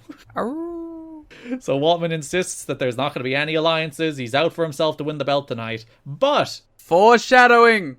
While both him and Styles are in the penalty box, they seem to strike up an alliance of sorts. I love the penalty box. Yeah, and you can always do cool moves off it or into it. See, that's what we've been saying is more like, oh God, just make new matches. Seriously. And not matches that are just like different names for old matches. Yeah. The Last Burial. Abyss pinned Monty with the Black Hole Slam to become eligible. Styles spiral tapped Abyss through a table on the floor to also become eligible. It was awesome. Like this match was just going. Yeah, this is one of those ones where it's like, go watch it. So Styles, eligible, has the belt, he's climbing, and then he happens to drop the belt. But his pal Sean Waltman's right there. It's his friend. His friend Sean Waltman picks up the belt, and he goes to hand it to AJ. And he's like, here, pal, go win the belt. This is your time. And then betrays him and X-Factors him off a ladder. How could he do this? That makes him eligible. Abyss pushed Waltman and AJ off a ladder. Waltman just took a regular bump to the floor. AJ took a bump to a table, because of course he did. But like, you could see Waltman being like, fuck, where am I gonna land? And AJ's just like, table, wee! Wee! Abyss goes to climb the ladder, but then Monty pounces him off the ladder through a table set up in the corner. Also ruled. Yeah, everything in this match rules. Raven even flowed Monty, climbed the ladder. Abyss tried to climb, but Raven stomped him off, and Raven hung the belt to become the new NWA World Champion, and finally, after over 2 years of saying it, fulfilling his destiny. Took him a while. Some would say too long. Some would argue it should have taken him 3 months. But hey, we got there in the end. Yeah, because he should have been champ when he faced Jarrett. He should have been. He just should have been. And then there's multiple places through the next 2 years where you're like, why aren't you making Raven champ? Then they're heading onto TV. And then he turns babyface and you're like, oh yeah, he's doing well here. Why aren't you turning him? But he should be champ. He should be the one to beat heel Jarrett. That makes so much sense. Yeah. And then he never is. And then for some reason, like the 6 weeks where Jarrett's not champion is a 4-week Styles reign and a 2-week Killings reign, which are fine. But like, why not Raven? And then Raven goes into that weird period where he's still having like good matches. He has like the Monsters Ball match. He has some matches with Abyss. He has some matches with Monty. He then goes into like the Dustin stuff, which is kind of stinks. But then he goes back to the Jeff Hardy stuff, which is pretty good. There was weird moments, but I feel like they brought it together when they needed to. Yeah, they had like 6 weeks to make this guy seem like a main event guy again. And they did, I think, as good a job as you could. Yeah. Where like he cut great promos. He was an important part of the show. He had a kick-ass match with Waltman last month. And now he's NWA champ. I look forward to seeing how it plays out. And yeah, hell of a match, as we said. So if you watch Raven celebrating this match, Liam. I do. You can see he's bleeding. Yes. And I can't for the life of me find out when he started bleeding. Yeah. Because I was like, what caused him to bleed? So I scroll back a few minutes. And he's like not bleeding for the entirety of the end of the match. And I'm like, did this dude bleed just for his world title celebration? Or maybe he just like hit his head on the ladder as he went up. Maybe he did. I should watch closely. Because I thought maybe the NWA title might have hit him in the head or something. I really was like, at what point does this dude start bleeding? Because I've now convinced myself he did in fact bleed just so his world title celebration would look cool. Yeah, well, it's going to get replayed a lot. Why not? Yeah, it's noble intent. I respect any and all gigging, so... As Mike Tenay does scream, destiny fulfilled, as we go off the air of that show, to kind of fulfill a 2-year arc. What is kind of a 2-year arc. A 2-year arc that shouldn't have been a 2-year arc. And was an arc with a substantial valley in it, but it peaked pretty well. Yeah. So there's not much other heavyweight stuff this month. The main other kind of heavyweight adjacent feud is Bobby Roode versus Lance Hoyt. It spins off of the gauntlet match from Hard Justice where Roode did eliminate Hoyt from the floor. So they started setting that match in motion at Hard Justice. Yeah, I mean, listen. It's not great. Like, it's not a great matchup for either guy at this point, but I guess it's decent enough mid-card fodder. Yeah, it's kind of interesting that they do identify at this stage that, like, Roode's a singles guy. He's going to be a single star. I think the problem is Roode at this stage is pretty far from being ready to be a single star. Yeah. And even, like, when they do it in 07, when they do, like, the Miss Brooks pairing and he gets, like, the rich guy character, even then he's still not really entirely there. So, like, I think at this stage it should just be Roode and Young as the Team Canada tag team, and then Petey's doing the X Division stuff. Because they're really good as a tag team, too. Yeah, I just think, like, everybody would be better off in this situation. But at the same time, I can't blame them for trying. I just think they're trying with the wrong guy. Well, at the wrong time. It's the right guy at the wrong time. No, I think, they're trying, I think Hoyt should be the guy they're, putting the muscle behind. Well, they're putting it behind Hoyt, too. It is it's a singles program of 2 top prospects. That's the way this is kind of presented. Yeah, the wrong guy winning. It is the wrong guy winning, but he does get the moment at the end of the match. We'll talk about that in a sec. So, there's nothing really to set this up on the first Impact of the month. Lance Hoyt has a squash match against Bruno Sassy. Just a last fuck you to Dusty. One last Phi Delta slam job. Yeah. Scott D'Amore is on commentary. Big Till tried to interfere. Hoyt wins with a moonsault. They do make a big boot, a signature Hoyt move, which I don't really like because the comparisons to Test are already there. He's an old big fella, still big boot. I don't know, when you get the big guy with the leathery pants, he's more pleather than leather, but still, like when you get a guy who has a physical resemblance to Test already, and I think like it was always a talking point for him that is like he is Test adjacent. I think he has cool moves. He has the blackout, he has the moonsault. He doesn't need a big boot. The same thing we've said about Lance Hoyt on the New Japan show is like, if this guy just had his 2023 look 2 decades earlier, he would have been a major pro wrestling star. Because we do talk about Roode not being there yet. Hoyt isn't either. No, but Hoyt does cool shit and is big, so he gets over. Yeah, and also the Impact Zone have just adopted him. It's one of those borderline irrational. Like, Lance Hoyt's cool, but they're cheer for him on a level above what he's been presented on the show for some reason. Because he does a fucking moonsault and he's giant. I think he's just their guy. I think it's just random. They picked him as their guy. But that's the thing. You can do something with that. Yeah. Have him lose. Tilly jumped Hoyt after the match, but Hoyt made his own comeback with a big boot. Tilly. Yeah, Big Tilly and Bruno Sassy. Tilly. D'Amore got in the mic and said it's all smiles, but it'll be a different story at Slammiversary. He's going to take care of Hoyt himself. But then Rude jumped Hoyt from behind with a hockey stick and they beat him. The pop he got when he popped the top. Wow, that was a lot of ops. That does bring us to Slammiversary, where Bobby Roode defeated Lance Hoyt. Boo. D'Amore spectacularly cowered away from Hoyt early in the match. D'Amore's so good. Like he's getting all, because Lance Hoyt has his back to him and he's all like, I'm gonna get him. And then Hoyt turns around and he's like, oh! It's like he starts shaking his cheeks and he's freaking out. It's perfect management. D'Amore threw punches to Hoyt and sold his own hand, which is a thing I always liked. That was like, oh, he's again the cowardly manager who punches Hoyt, but that hurts his hand more than it hurts Hoyt. Hoyt went for the moonsault, but D'Amore grabbed Hoyt's leg, allowing Roode to hit a powerbomb, but Hoyt kicked out. Hoyt lined up the big boot, but D'Amore grabbed his ankle again, causing a distraction, allowing Roode to hit the Northern Lariat for the win. Bobby Roode defeats Lance Hoyt. Boo. Yeah, it's like Hoyt has momentum. I get what they're doing with Roode. I really do. Like it's not that they're like Roode's a guy who absolutely positively shouldn't be beating Lance Hoyt. I understand what they're trying here. Hoyt's the guy who should have gone over. Yeah. After the match, they beat him down, probably for a little too long, I would have said. Yeah. I would have had Lance win, do the beat down, and then do the thing afterwards. Because that makes Roode still look like a guy that's, like, vicious. But Hoyt, not only does he get the win, he also gets to put out the manager. Yeah, but at least he gets something. He does get to stand tall. So D'Amore goes for a moonsault, misses, flops everywhere, because, again, he rocks.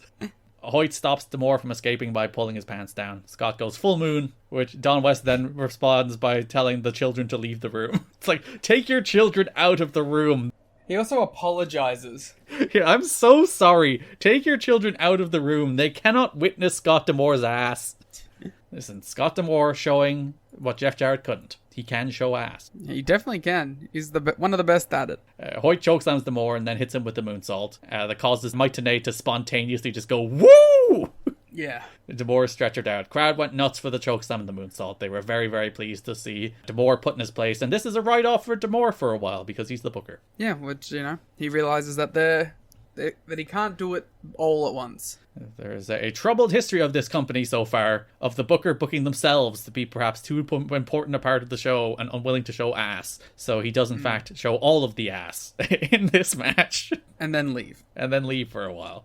That takes us over to the tag team division, in which on the first Impact of the pay-per-view cycle we had a Team Canada versus America's Most Wanted #1 Contenders match. Yeah, we're currently doing the story again where AMW aren't on the same page. Yeah, they're doing it with two teams, but at least the way they're doing it, the idea is they're doing it with two teams. Yeah. Because there's nothing worse than wrestling than it's like you're doing the same story with two people at the same time. But at least the thing here is like 3LK don't get along, AMW don't get along. Then they have a pay-per-view match of teams that don't get along. And they kind of blame each other too. Yeah, so everything's going badly for 3LK, everything's going badly for AMW. So they're like, we'll wrestle each other, goddammit. And we'll prove who is the worst. So, good little match between TCAN and AMW. Yeah, I thought it kind of rocked. It's very much just kind of what you would expect these two to do on TV, but these two teams, like, they are good enough that when they do it on the TV, it lives up to like what you would expect it to be, and they have a pretty good TV match, which is better than most TV matches that you get. Yeah, I feel like AMW in particular have been like just dreadfully underused in terms of being television wrestlers in this company. Yeah. Because I feel that you condense the AMW formula down to like tight, fast-paced, like I think it was about 8-9 minutes, because it was given the 30-minute time limit. I think it went about 8 or 9 with a commercial. You condense the AMW formula down to that kind of like pace, that time period. It's really good and enjoyable. Thumbs up. Yeah, thumbs up. And also very clear, again, the Team Canada repush going on here. Yeah, so they did the promo on Hard Justice about how they're getting back together, they're getting their momentum back. PD and Eric won a match in the opener against Siaki and Apollo, and here it's the Eric Young and PD Williams combination of Team Canada, by the way, defeating AMW to become #1 contenders. Good stuff. AMW went for the hard attack, but A1 pulled out Harris. Young and PD hit the sharpshooter elbow they do, which I think is a cool move, but Storm kicked out. I kind of bid on it, to be honest. Yeah. Storm super kicked EY. AMW went for the powerplex on PD, but A1 got in the ring, so Harris speared him instead of hitting the powerplex, but that allowed PD to Rana Storm. PD grabbed the ropes and won, and then Storm was like, what the hell, where'd you go? It's like, I was doing tag team wrestling, man. Yeah, I was taking out A1. He is very large. I was taking out Johnny Devine on the outside, and I got distracted. I'm sorry.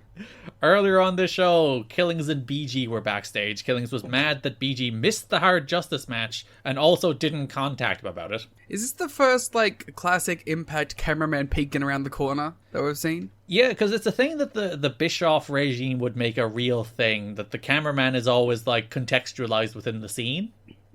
See, the thing is, I don't know if I like it or if I dislike it. Sometimes I'm like, I like it. Sometimes I'm like, I think, you know what it is? I like it when they don't overuse it, but they went to a stage where they overused it. Yeah, because it was the Bischoff regime thing that, like, as I said, at all times, the cameraman was never invisible. Because it's the thing people get mad about, that, like, the idea that these people would be standing in front of the camera talking about their intricate plans they're going to do, while the camera is just right there, and they just happen to not see it. It's the invisible camera thing. So, like, the Hogan-Bischoff regime, their big thing was that at all times, the camera would be in the scene. So people would address the camera, or if the camera was catching something they shouldn't, it would be shot through, like, blinds. It would be shot around the corner. It would be shot in a way to show that the people being filmed did not know the camera was there, so that they say, we're going to sneak attack so-and-so. The problem is, your same logic that you're using can then, like, get reverse engineered, and you're like, stop making your plans in that one hallway. that one hallway always has a cameraman. And I'm kind of fine with the idea that the camera is just invisible and no one acknowledges it. Because, like, if you do half and half, it makes no sense at all. I don't know. There's sometimes it really annoys me. Like, in that greatest storyline of all time, the Bloodline, they did that, like, one where, like, Owens was peeking out the door. I'm like, that's so fucking stupid. Because, like, I think if you do half and half, it makes no sense whatsoever. And that, like, either the camera is never there, like, no one ever acknowledges it, and the camera is an invisible player in the scene, or the camera is always there. But if you do it, like, where it's sometimes they acknowledge the camera and sometimes they don't, it just completely falls apart and then doesn't really make any sense. Yeah. Conan and BG were backstage. Killings was mad because BG missed the Hard Justice match and then didn't send him a text about it, but he did send DDP a text about it, which made him real mad. Which, to be fair, yes. Yeah, he's being a bad friend. He's right. He also brought up BG hitting Conan with the guitar. BG says he didn't do this, but Ron's like, it's all on you. It's not the Outlaw. This is your behavior. Yeah. Which is actually, like, some fairly nuanced, like, storytelling. Like, I don't really mind this angle as it is right now. It's just the people in it. It is just the people in it. Like, they did a nice little thing at Hard Justice where BG and the Outlaw worked together without working together, and I thought they did all that real well. But then I have to watch the Outlaw matches, and they stink. He's terrible. He's so bad. Unless he's squashing people where he's, like, somewhat bearable. When he's actually having a wrestling match, he's just terrible here. Yeah. May 27th Impact opens with BG James and Ron Killings against AMW, the two teams that aren't quite getting along at the moment wrestling. BG was about to do his catchphrases before Ron grabbed the mic and was like, hell no. I liked it. You're not doing your ladies and gentlemen. We're not getting along. It was good. Good touch. While AMW were making their entrance, they also showed some footage last week as they kind of bickered as they walked up the ramp. They were like, hey man, what happened here? Hey, come on, we gotta get on it. We gotta do this right.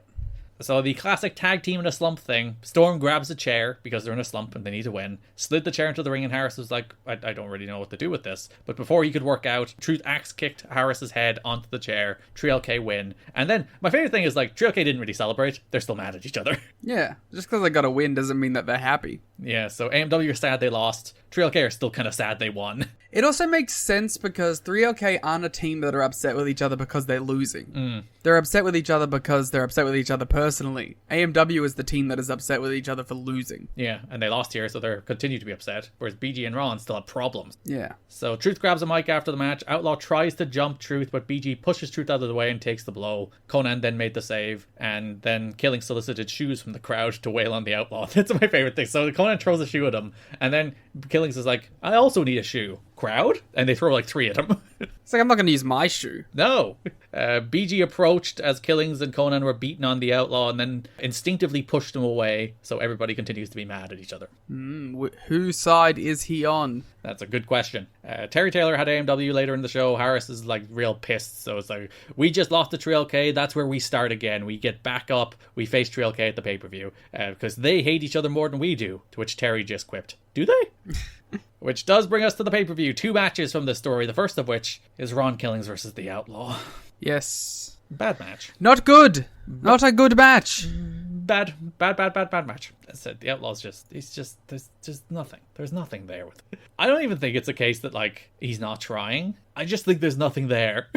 Yeah, I think he's doing what he's doing. I don't think there's good matches in this wrestler in 2005.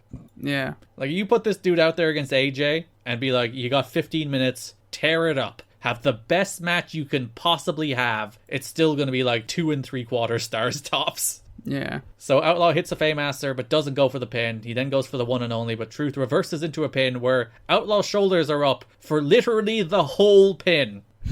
Both of his shoulders are not down at any stage of Ron Killings pinning him, but the referee counts 3 nonetheless. Of course. Because that is the finish, and God forbid they do something that looks good. The Outlaw's first loss. Yeah, this is the Outlaw getting pinned for the first time. It's the classic Chris Jericho getting pinned. It's like the you can't show the replay getting pinned. Outlaw jumps Truth after the match, hits the one and only. Outlaw grabs a chair, but BG pulls it out of his hands. Still a great move. It is. He hit one on Mikey Bats last month. That's just he hit like 4 on Mikey Bats last month, but all of them ruled. Outlaw grabs the chair. BG pulls it out of his hands. They stare down as the crowd does chant New Age Outlaws. So the crowd does kind of want to see them together. Well, I can understand it, to be honest. Like, they are an established, popular tag team. The crowd probably is going to start gravitating to wanting to see them. Also, Trail K aren't exactly a hot, fresh act these days, so it's not like you want to see Trail K over the Outlaws. Yeah. So BG had the chair, the Outlaw dared BG to hit him, but he didn't. Then Conan runs into the ring, attacks the Outlaw, and the Outlaw bails. The New Age Outlaws. That should be their name. And then the other match I'll based off this on this show is also AMW facing Tree Life Crew again. How do you feel about this? It was a worse match, I think, than their TV match, which was not great. Yeah. I did appreciate the way they worked this to do the finish, to which, like, they got the heat on BG. And then there was a moment of miscommunication between Harris and Storm where BG was about to make the hot tag, but then the Outlaw ran out to distract Killings, so Killings was not there for BG to make the tag too, and then AMW hit the heart attack for the win. So, like, it does not make itself particularly conducive to a great match when you just get the heat and don't do a comeback. But it is a decent way to do that finish, even if it, like, the match wasn't that long. It was like 7 or 8 minutes, I think, so at least they didn't waste their time. No, it was I liked the post-match stuff, at least. Yeah, so because Conan wasn't there to make the tag or the save for BG was really mad. Rudy didn't see the Outlaw at any stage, and I think the story is that neither did BG. So BG's like, why weren't you there? And Conan's like, I was dealing with the Outlaw. And BG's like, I needed you. Then earlier in the show, they had a pre-tape where, like, we're all together, we're on the same page, we're the Three Live Crew, we run together 3 deep. They put their fists in for the shield fist bump. Yeah, they did the shield. They were all together, and Conan here, he offered the fist bump, but BG declined it. Because he's petty. He is. And then the third way that spins off, which if you remember ages ago was in 5 minutes, Team Canada defeated AMW to become number 1 contenders. Then there was a Naturals against David Young and Lex Lovett match on the following Impact. Yeah, go in depth on that one. So Don West, in his attempt to make David Young and Lex Lovett seem intimidating, it was just like, they've fair enough, they've lost every one of their matches they've ever had, but, like, if you look at their similarities and the fact that they're bald, that makes them really intimidating. You also said they could be brothers. They could be. They're both stocky, short, bald men. Lex Lovett learned from his old tag team partner, because the Naturals pinned Lovett with a natural disaster, and then Lovett kicked out right after 3. Lovett's like, I'm not doing a job to the Naturals. But Quartermain's was probably worse, because he did it with DDP. But even here, he's like... Well, that's his old friend. Oh yeah, we discovered that they had a match on, was it Worldwide or We discovered that. We saw a tweet from Tape Machines. Yeah, Tape Machines tweeted an old match between DDP and Buck Quartermain on, it was probably Saturday Night or Worldwide. I believe so. And yeah, that means it was like a 10-year rivalry when they had that tag team match on Impact. See, they're good pals. That's why he was allowed to do the kick out. Yeah, DDP was like, I get it, dude. You're being squashed all over here. You're a veteran journeyman. You deserve more. Do a little kick out after 3. You've earned it. As a treat. Team Canada jumped the Naturals after the match, and then PD dropped Chase with a Canadian Destroyer. So if you'd remember, at the Hard Justice promo, the Naturals, while talking about the death of Chris Candido, also mentioned that a legendary advisor started getting in their ear to teach them things as well. That continues here. They also have a pre-tape at some stage, I think it's on this pay-per-view, where they say the same thing. It's like, oh, we have a legendary manager. And franchise like, who's it going to be? And then Terry Taylor's like, wait, what are you doing here? Which does lead us to the Naturals versus Petey Williams and Eric Young for the NWA World Tag Team titles in a pretty good match. Yeah, it's alright. Again, it's one of those that's not going to blow your socks off, maybe a small bit long, but these guys work hard and have a pretty good match. Thumbs up. They get the heat on Chase for ages. Douglas makes the tag. Petey was going for the Canadian Destroyer on Douglas before Jimmy Hart ran out. I know you were ecstatic to see Jimmy Hart. I was absolutely delighted. I did not have flashbacks to that Hulk Hogan feud that never happened. Jimmy Hart threw a megaphone to Andy Douglas, who hit Petey with it to retain the belts. I'm not sure how I feel about the fact that they decided to replace Chris Candido with a different manager. Yeah, and because I don't know, yeah, it does feel a little off. Like, on the one hand, I kind of get that they might still be of the opinion that the Naturals do need somebody. They are not charismatic enough to stand on their own, so we do need to give them somebody, and Jimmy Hart's a good manager, and he got a big pop when he came out, to be fair. And if you're doing the Naturals babyface turn, Naturals and Jimmy Hart makes some sense. Also, Jimmy Hart's just there. Yeah, he's been there hanging around, helping out for months and months now. But at the same time, it's just like, they had Candido, and he died, and now they're just like, new Candido! And they're doing, like, heel cheating stuff, too. They're still doing the Candido bits, but Jimmy Hart's like a babyface manager. I don't know. It's odd. Like, it's not the final manager the Naturals will get in their TNA run. They'll get another in 06, as they tried desperately to make the Naturals a thing one last time. I don't know. Like, ultimately, it is a lack of charisma that causes them to constantly think they need managers, and they're probably right. They probably do need managers. Doing it so close after the death of Candido, it didn't sit entirely right with me. No, it is off for sure. But yeah, Naturals are still your NWA World Tag Team Champions. That brings us to the X Division, where the Michael Shane and... There's a lot! Yeah, busy month in the X Division. So the Michael Shane and Chris Sabin story, which has been boiling over for a couple of months now, you may remember at Hard Justice. A real gosh darn storyline in the X Division that isn't the X Division title. And I like the way it elevated itself into being an X Division title program. Yeah. I thought they did that pretty darn well. So if you remember Hard Justice, they did the big swerve where Tracy rejoined Michael Shane, turned on Trinity and Chris Sabin. So that feud continues to a 3-way X Division title match with Christopher Daniels. How do you feel about how they did the transition? Well, like, it makes sense that, like, we did the Trinity post-mortem a little too early, by the way. She's still on these shows until Slammiversary. We did it in the Hard Justice episode, so we don't need to do it again. But I simply refuse. Yeah, do the Remember When of Trinity again, please. Remember when she was on this show? Remember when she hung around a little longer than I thought she did? Yeah. Yeah, because, like, both of them are slighted, so both of them are like, we have an alliance of convenience to take these two down. So I thought that made sense to continue the angle. Yeah. So May 20th Impact, Terry Taylor has Michael Shane and Tracy. They talk about how they overcame a game to keep them apart because they are star-crossed lovers and nothing can keep them apart. Tracy says Shane is bigger, more muscular, and more talented in the ring than Sabin ever will be, and tells Michael Shane to go get the X title. They're so cute together. They're just right. Yeah, they have that like kind of like jock preppy girlfriend mix, and I just think it's charming. And like it works even better with like than Frankie did with them. They're just like pairing that works together. Yeah. Later in that show, Christopher Daniels defeated Cassidy Riley. Michael Shane confronted Daniels before the match, demanding an X Division title because Tracy told him to go get it. He's like, I will talk to you during your entrance. Yeah. He's not a man that waits around, Leah. When his woman tells him to go get the X title, he goes and gets the X title. It's true. Riley ran wild for a little bit with a split leg moonsault. Daniels took control back, got knees up on the line salt, points down the camera, says Michael Shane is next, and then pins Riley with the Angel's wings. Michael Shane jumps Daniels after the match. Sabin tries to make the save, but accidentally drop kicks Daniels. Daniels then hits Sabin with the STO before security separates all three. As we mentioned, Sabin and Abyss also have the main event of that show where Michael Shane costs Sabin the match. 3 angles for this program on this show, by the way. Yeah, well, you know, they had to make a full, like, insular story become a giant thing with the actual title, so I think they did a good job.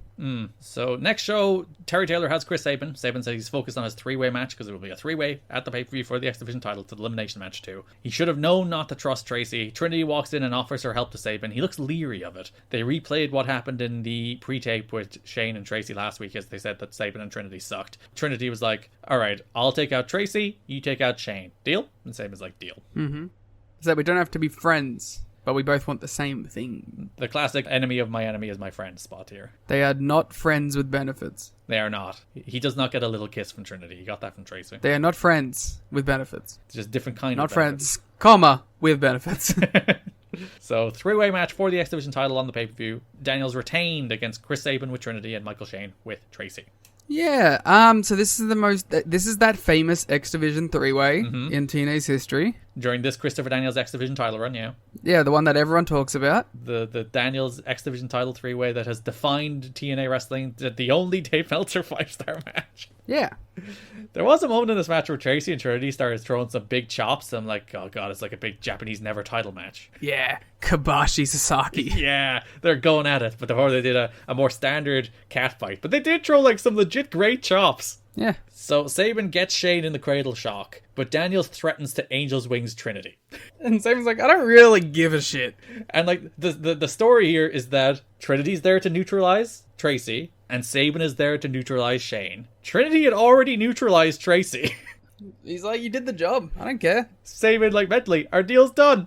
So Daniels is like, I'll do it. But Crazy Sabin just cradle shocks Shane and pins him. Elimination. So Shane is eliminated, and then Daniels just Angel's Wings Trinity anyway. Because he's a bastard. I do like the Tenay and West are like, yeah, fair enough. It was just business. Sabin is perfectly in the right here. Daniels hits the BME, but Sabin kicks out, which I think is the first time somebody's kicked out of the BME in this company. A distinct possibility that I could not possibly remember to tell you. Sabin went for a springboard, but Daniels kicked the rope, causing Sabin to crotch himself before falling with the Angel's Wings to retain the X Division title. Good match, all action. I liked the Trinity and Tracy stuff. I thought all that was well done. And Daniels and Sabin had a hot little closing stretch. It's basically everything you expected it to be. In a positive way. Yeah.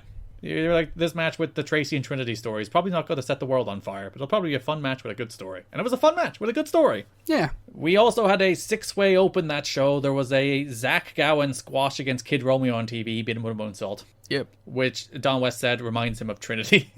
Oh, that's very nice. The Trinity-esque moonsault. I do kind of like that, like, Trinity is the defining person who did a moonsault in this company. So yeah, give her credit. Not the person who does the best moonsault ever. No. Who did the moonsault first in this company? Trinity or Chris Daniels? I couldn't tell you. I think it is Trinity. Maybe not. Daniels was slightly earlier. I'm not going to have to go back and see did he do any moonsaults in his early matches. Yeah, you have to go work this out. Slammiversary opened with a 6-way scramble. It was Shark Boy, Amazing Red, Delirious, Zach Gowen, Jarrell Clark. I wrote Delirious twice, but I meant to write Elix Skipper as one of the other names. You did that again. Yeah. You did that for the main event as well. I noticed you correcting Raven written twice in the main event to Abyss, so thank you for doing that. Thank you for fixing the show notes. I gotcha. I like this match. You hated it. I mean, it sucked. I thought it was a fun X Division scramble. They did a bunch of moves, a bunch of dives, and it's a nice way to start a show. It was boring. I didn't think any of it was really cohesive. I don't care about anyone in the match. Shark Boy? I mean, like, Shark Boy's fine. I like him. He's not like someone that I'm like, fuck yes, Shark Boy's in the match, let's go. You don't care about Shark Boy? He's on the show once every 2 months. But he won this match. Oh, good on him. I don't know. I didn't care. Alex Shelley's on the show once every 6 months. You love him. Yeah, and then he has the best match on the show. Not according to your ratings, but we'll get to that in a second. I know. Today mentions all the press Shark Boy has been getting from his Shark Boy and Lava Girl lawsuit. Well, fair enough. I do kind of like that. Listen, if that lawsuit's not there, he's not winning this match. And they're like, yeah. You know what? He's in the press. He has a little moment. Let's do a little thing or two with Shark Boy. It's very funny that the man who had like a big copyright dispute would eventually go on to just rip off someone else's shtick. Yeah. Listen, that's parody. They just took his name. Shark Boy is covered by the law. Thank you very much. Everyone hit big dives. Clark killed Amazing Red with like that Dominator where he spikes him on his head. Yeah. Just killed him with that. That's what he does. Jarrell Clark? Young AJ Styles. You are. He is. Shark Boy pinned Delirious with the Deep Sea drop. Continuing their explosion feud. I think this might be the payoff of their long-term explosion angle where Shark Boy pins him on pay-per-view. Wow. Alright, Liam, you have the choice. Would you like to close with Alex Shelley or close with Samoa Joe? Let's close with Samoa Joe. So, Slammiversary saw the return of Alex Shelley. Franchise had Shocker backstage. Shocker. Shocker said he wants to prove he's the best Mexican luchador in the world, to which Alex Shelley walked up and he's like, says no, I am the best Mexican luchador in the world. We all know it. But he's like, not only am I that, I can also do European wrestling. I can do American cruiserweight wrestling. I can do Japanese strong style. I got all the styles, pal. You just got your lucha. It's true. And he said, I've done all my homework on you, Shocker, and I will counter all of your moves. Yeah. And Shocker's like, he doesn't even know what he's got himself into. Which does lead us to Shocker versus Alex Shelley. And it's awesome. It's a good match, isn't it? Yeah, they just go out there. They work the exact kind of match that you would expect. Shelley gets to do everything. He gets so much offense in on this. He looks good. Like, even though Shocker wins, it feels like an Alex Shelley reintroduction more than anything. Yeah, because Shocker kind of needs the bounce back win from losing to Daniels, which I think is ultimately why they probably chose Shocker to go over than Shelley. Yeah. But it is an Alex Shelley showcase, because the story of the match is kind of laid out in the promo backstage, is that Shocker has his lucha, but Shelley has multiple styles, so he's going to try and ground him and do like European chain wrestling to beat Shocker instead. He does the kiss on the foot. Yes, which we realized he does in the PWG Bola teaser with Masha Slamovich, so... That's the thing that he goes to every now and again. But it's funny, you sent me that Bola preview, and I watched it, and clearly you were watching at the same time, because you sent me the message at the exact same time I had the thought. He's like, he did the Shocker kiss the foot spot! And then you sent me that at the same time. It's very cute.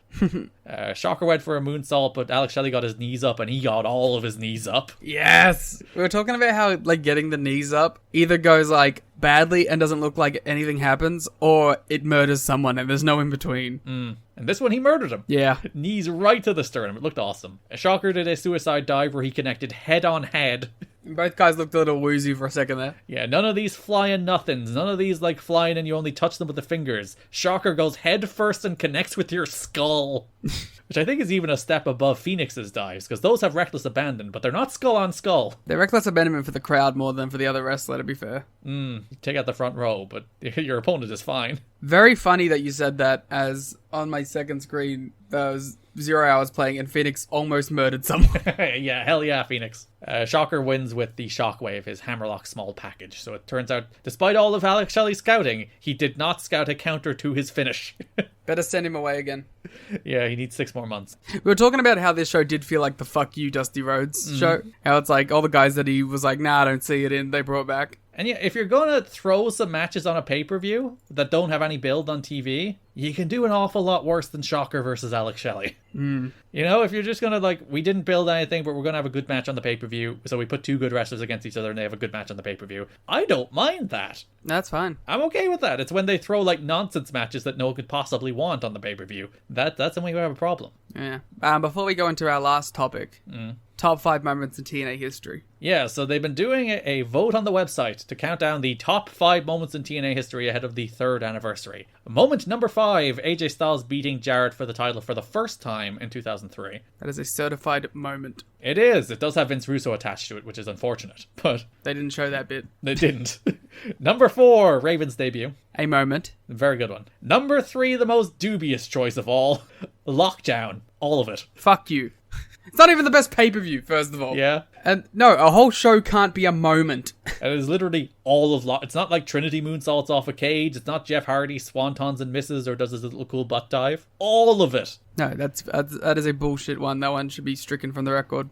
So which would you put before we continue to the final 2? What would you replace it with? Does it have to be from Lockdown? No, it can be from anything. Gottamore showing his ass. That hadn't happened yet. They should have known. That's a little further into the show.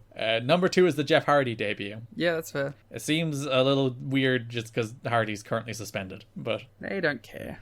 And then number 1 is Elix Skipper's cage walk. It's a spot, not a moment. A spot can... Why do you do this to me? I just like being a little pooper. I'm with you. A show can't be a moment.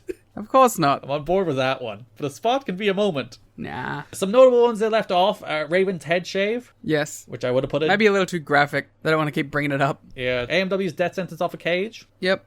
The Don Callis Eric Watts match. Yes. The Mike Barton Perry Saturn match. Of course. All of Goldilocks. It's just, well, you know what? Yeah. Goldilocks' hidden camera show. Yeah, Goldilocks' hidden camera show should be there. That's a good point. The Dup Cup match. Yep. Or simply the explanation of the Dup Cup rules. I have another suggestion. Okay. Puppet pulling a gun. Oh, that's the classic TNA moment. That's true. That should be there.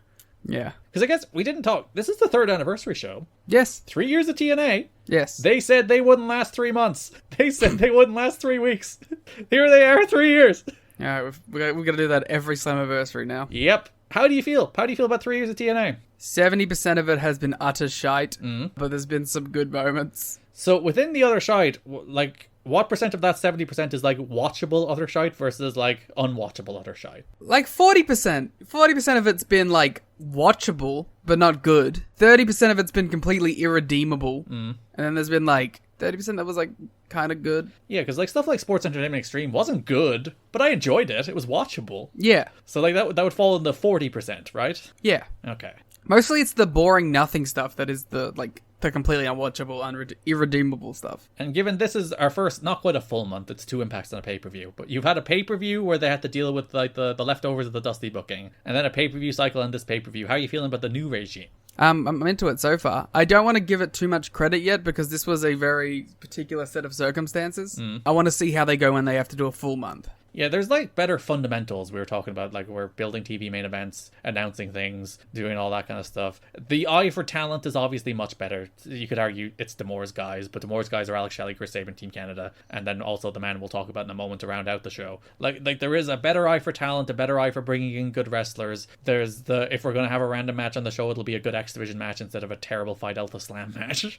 So yeah, there's a bunch of small things that are like this. Just it can't not make the show better. Yeah. As we head into the 4th full year of TNA with a little bit of hope. It's not like the last 6 months has been weird. And that like there's been ups and downs. There has been real high-end stuff. Some of the better high-end stuff in the history of the company. But also like the minute-to-minute has been kind of like not too much better than the Dutch and Jarrett regime. The same kind of 70-30 split, to be honest. No, I think the Dutch and Jarrett stuff was worse because you didn't have a 4-star match. No, I mean like the whole period. Oh right, yeah. But like you do get like the real big styles pay-per-view matches. You do get the big AMW matches. Like some of the best matches this company has done so far under the Dusty book. And then the rest is like the rest of the minute TV is just kind of dull. Mm-hmm. But that does bring us to round out the show. The TNA wrestling debut of Samoa Joe. Samoa Joe faces Sanjay Dutt in his debut. Tenay went into overdrive as Samoa Joe comes out. He's like, I have wanted to see this man live for years. Yeah. I've seen him on DVD. I have wanted to see this man in person for years. He is a special professional wrestler. And like he ran down how Samoa Joe had been Ring of Honor champion for like 2 years at that stage, how he's only been pinned once in like 4 years, how he has absolutely dominated Ring of Honor, absolutely dominated independent wrestling, had great performances in Japan, and now he's finally coming to TNA on the national stage. Mm-hmm.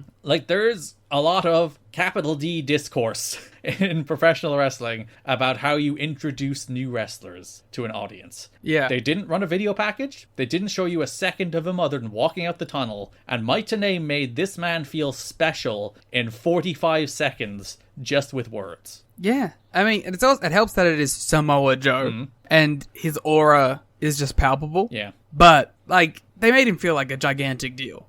I do wonder if we could have, like, watched this with zero Samoa Joe context, how we would have felt. Yeah, it's an interesting thing, because we talked about this a little in the watch-along, about how people were, like, honestly afraid of, like, Joe is known for working these big epic main events in Ring of Honor at this stage. Yes. Well, we just heard Punk and his, like, reservations. Yeah, he wants to work his 45-minute match. And people were, like, honestly worried about how Samoa Joe would translate to television wrestling. Even, like, in the best-case scenario, where TNA are using him well, which was not a guarantee based on what you saw from TNA in the first 3 years of its existence, that it would use Samoa Joe particularly well. But based on the best-case scenario, it's like, how would this dude, who's used to working 20 to 30-minute epics in Ring of Honor, how will he translate to working 5-minute TV matches? And it turns out real well. But that was an honest question with him coming in. And as you said, you can't take yourself into the experience of being like never seeing Samoa Joe before. I guess you can if you think back to the first time you saw Samoa Joe, because neither of us grew up TNA or Ring of Honor viewers, so we would have seen Joe at some stage for the first time, like randomly in TNA or Ring of Honor.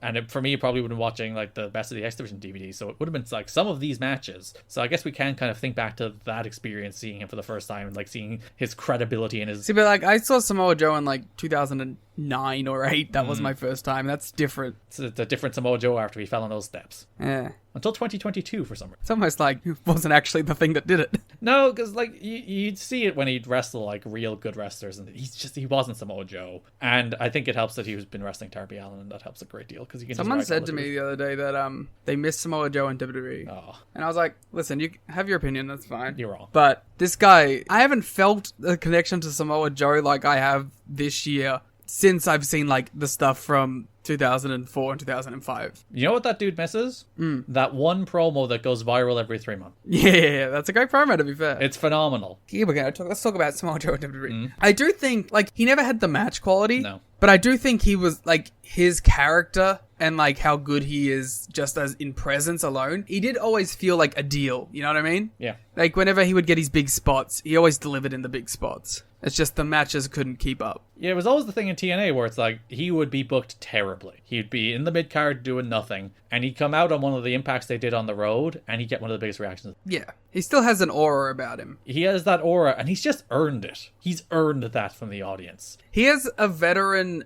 like, swagger that, like, permeates from his body. Yeah, and there's something about, like, I know what it is about 2020. He worked Darby Allin, and Darby Allin was willing to die for Samoa Joe.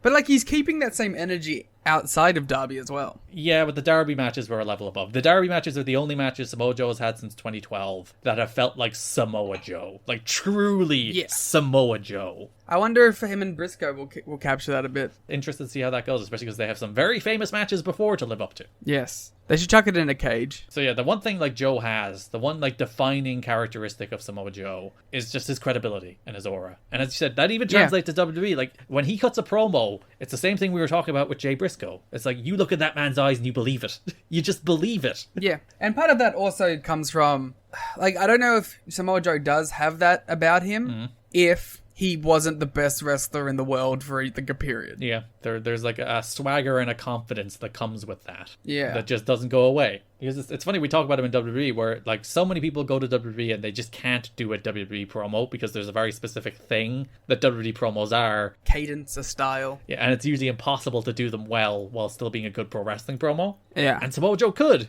because he has it. He just has that. He has that credibility. He has that aura. Yeah. And you see it immediately when he walks down the tunnel here, where the crowd do know who he is. There is Joe chants as he makes his entrance. The tepid chants. But it's not like it's a completely new audience. It's not like Johnny Gargano coming out after an NXT run. At least modern NXT. It's funny how that works, isn't it? It's like, it used to be the case that a guy coming from NXT used to get this huge reaction when they showed up on the main roster, and now it's like, we don't know who you are.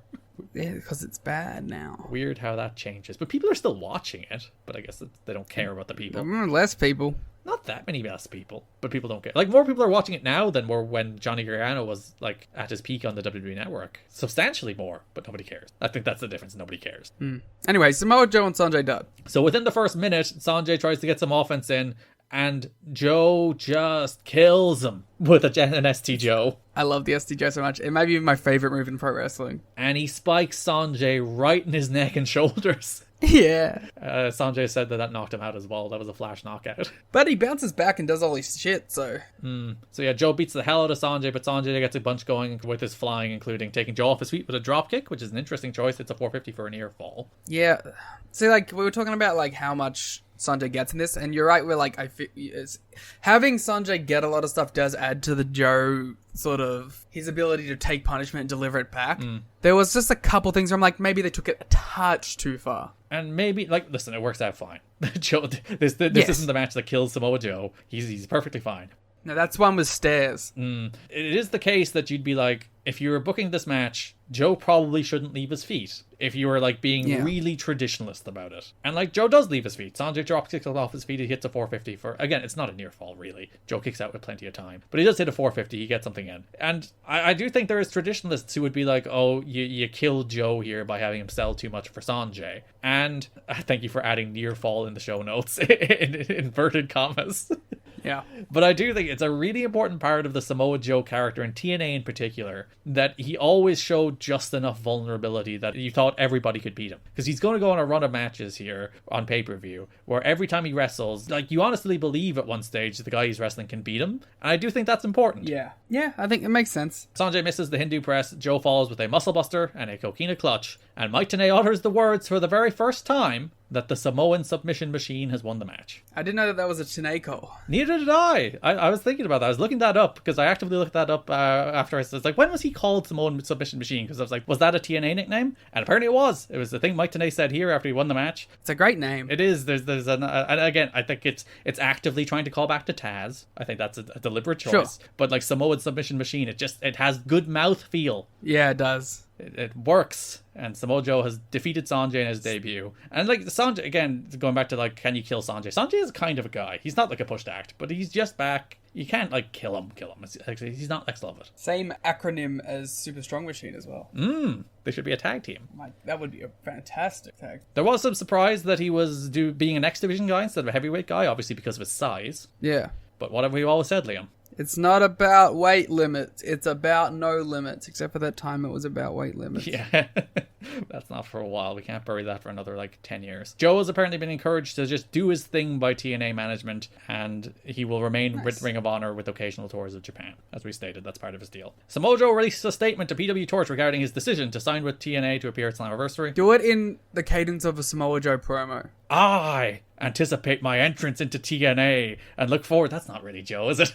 Look forward to working. No, it goes like this. It's like, this would be like, I anticipated my entrance into TNA and look forward to working with them in addition to Ring of Honor and New Japan's LA office. Please note that my talks with WWE were very preliminary but positive. My decision to work with TNA was sparked by several factors. At this time, I have several professional and personal commitments that are much more easily fulfilled within these working circumstances. I have read such wild speculation on why I have signed with TNA, but to clear the record, I do so because it is of sound financial benefit to me and my family. Wow, it was like I was listening to Samoa Joe right there. I know. You know what helped? What? Samoa Joe Wardlow recap on my second screen at the same time. He was actually mouthing those words along with you. That's how I encompassed it. It's funny that people thought there was conspiracy theories here. Yeah. I guess the fact that Punk is going to WWE this month and Joe isn't. Maybe people had thoughts about why that's the case, or I remember hearing stuff about it. In retrospect, obviously. I know Mick Foley says in his book that he pushed hard for WWE to sign Joe. Yeah. But if you were to ask yourself the question, why didn't WWE sign Samoa Joe in 2005? The answer is Vince McMahon took one look at him. Yeah. It's as simple as that. It's do you really think Vince is going to push that guy here? Yeah. Not an absolute hope. There was also a quote from Gabe Sapolsky. I love this. I'm going to put this all in italics because I want people to go through and read it. I thought that Samoa Joe's TNA debut was perfectly booked and then perfectly executed by Joe and Dutt, he told PW Torch. It was the perfect introduction of Joe to a new product, and I'm sure TNA will do some great business with him, and they really have people hungry to see more of him. It was very nice of them to mention ROH and Joe's history in ROH, and I'm glad they could use it to give Joe some accolades in his debut. Because Gabe doesn't say nice things about other companies very often. So it's it's nice that even he was good on you. And oh my god, Sanjay Dutt is on my screen now. As always, AEW is a TNA tribute show. It really is. Just do the six-sided ring, cowards. They're all over it. But yeah, it is nice to see him put him over. And this is a different era of TNA and Ring of Honor. This is probably the closest they would be until Ring of Honor nearly went out of existence and they were in a working relationship, but then Ring of Honor went under and there was a Ring of Honor stable and there was a Ring of Honor title matches in Impact. But that's not for another 16, 17 years. Or until we get to my favorite stage of pro wrestling ever, when NXT, ROH, and TNA were all on the same day. And Lucha Underground. Yeah, what a perfect pro wrestling existence that was. Which will be our next Patreon show when we're through all of the 2012 PWGs, so you can look forward to that. Yeah. As we cover season 1 of Lucha Underground. But yeah, and listen, TNA and Gabe and Ring of Honor are playing ball at the moment. They did sign Joe to a deal that did not take him away from Ring of Honor, and I believe they're laxing rules on all the stuff that was instituted post Feinstein saga, where all the TNA guys were pulled and a bunch of TNA guys can work Ring of Honor again. So TNA and Ring of Honor are on good terms, so I think he was just being nice. But also, he's right. It was the perfect debut for Samoa Joe. I always like hearing, because, I think Gabe can dissect other people's wrestling booking really well, and I like hearing him when he does. And I think, this was he's just an interesting guy, even, outside of his own booking. Other than his obsession with NFT. Yeah, you could not have debuted Joe better, in that you established him as a man with credibility immediately. Mike Tenay, all-time great announce job in that 45 seconds of Samoa Joe's entrance, where he just establishes this dude as a guy before you even see him do a move. And then the rest is he's just Samoa Joe. He destroys Sanjay. Sanjay sells a bunch for him. They show just the right amount of vulnerability. You could argue maybe a little too much, but it works. And Joe wins, taps him out, and is crowned the Samoan Submission Machine. Hell yes. A nickname that would stick. So that is TNA from June 2005. We'll be back in 2 weeks with a special free preview of Patreon. We'll be posting the first Global Force Wrestling series for free in the main feed, and then we'll be back 2 weeks after that with our No Surrender 2005, July 2005 episode. So we'll be taking a little 2-week break, but you'll still get the free GFW episode in your main feed, and we'll be back next week on Patreon with the next episode of Gorilla. And there's more stuff on the Patreon too if you're not cheap. Yeah,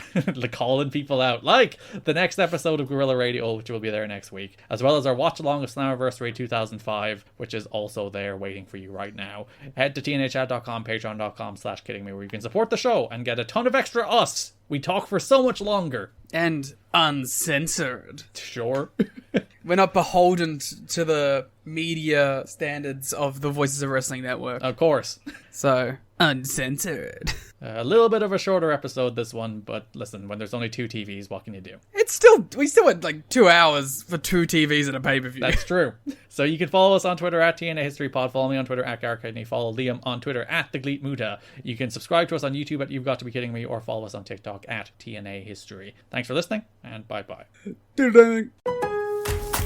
Need weekend plans to get spring ready? Make Lowe's your weekend destination this spring with Weekending at Lowe's.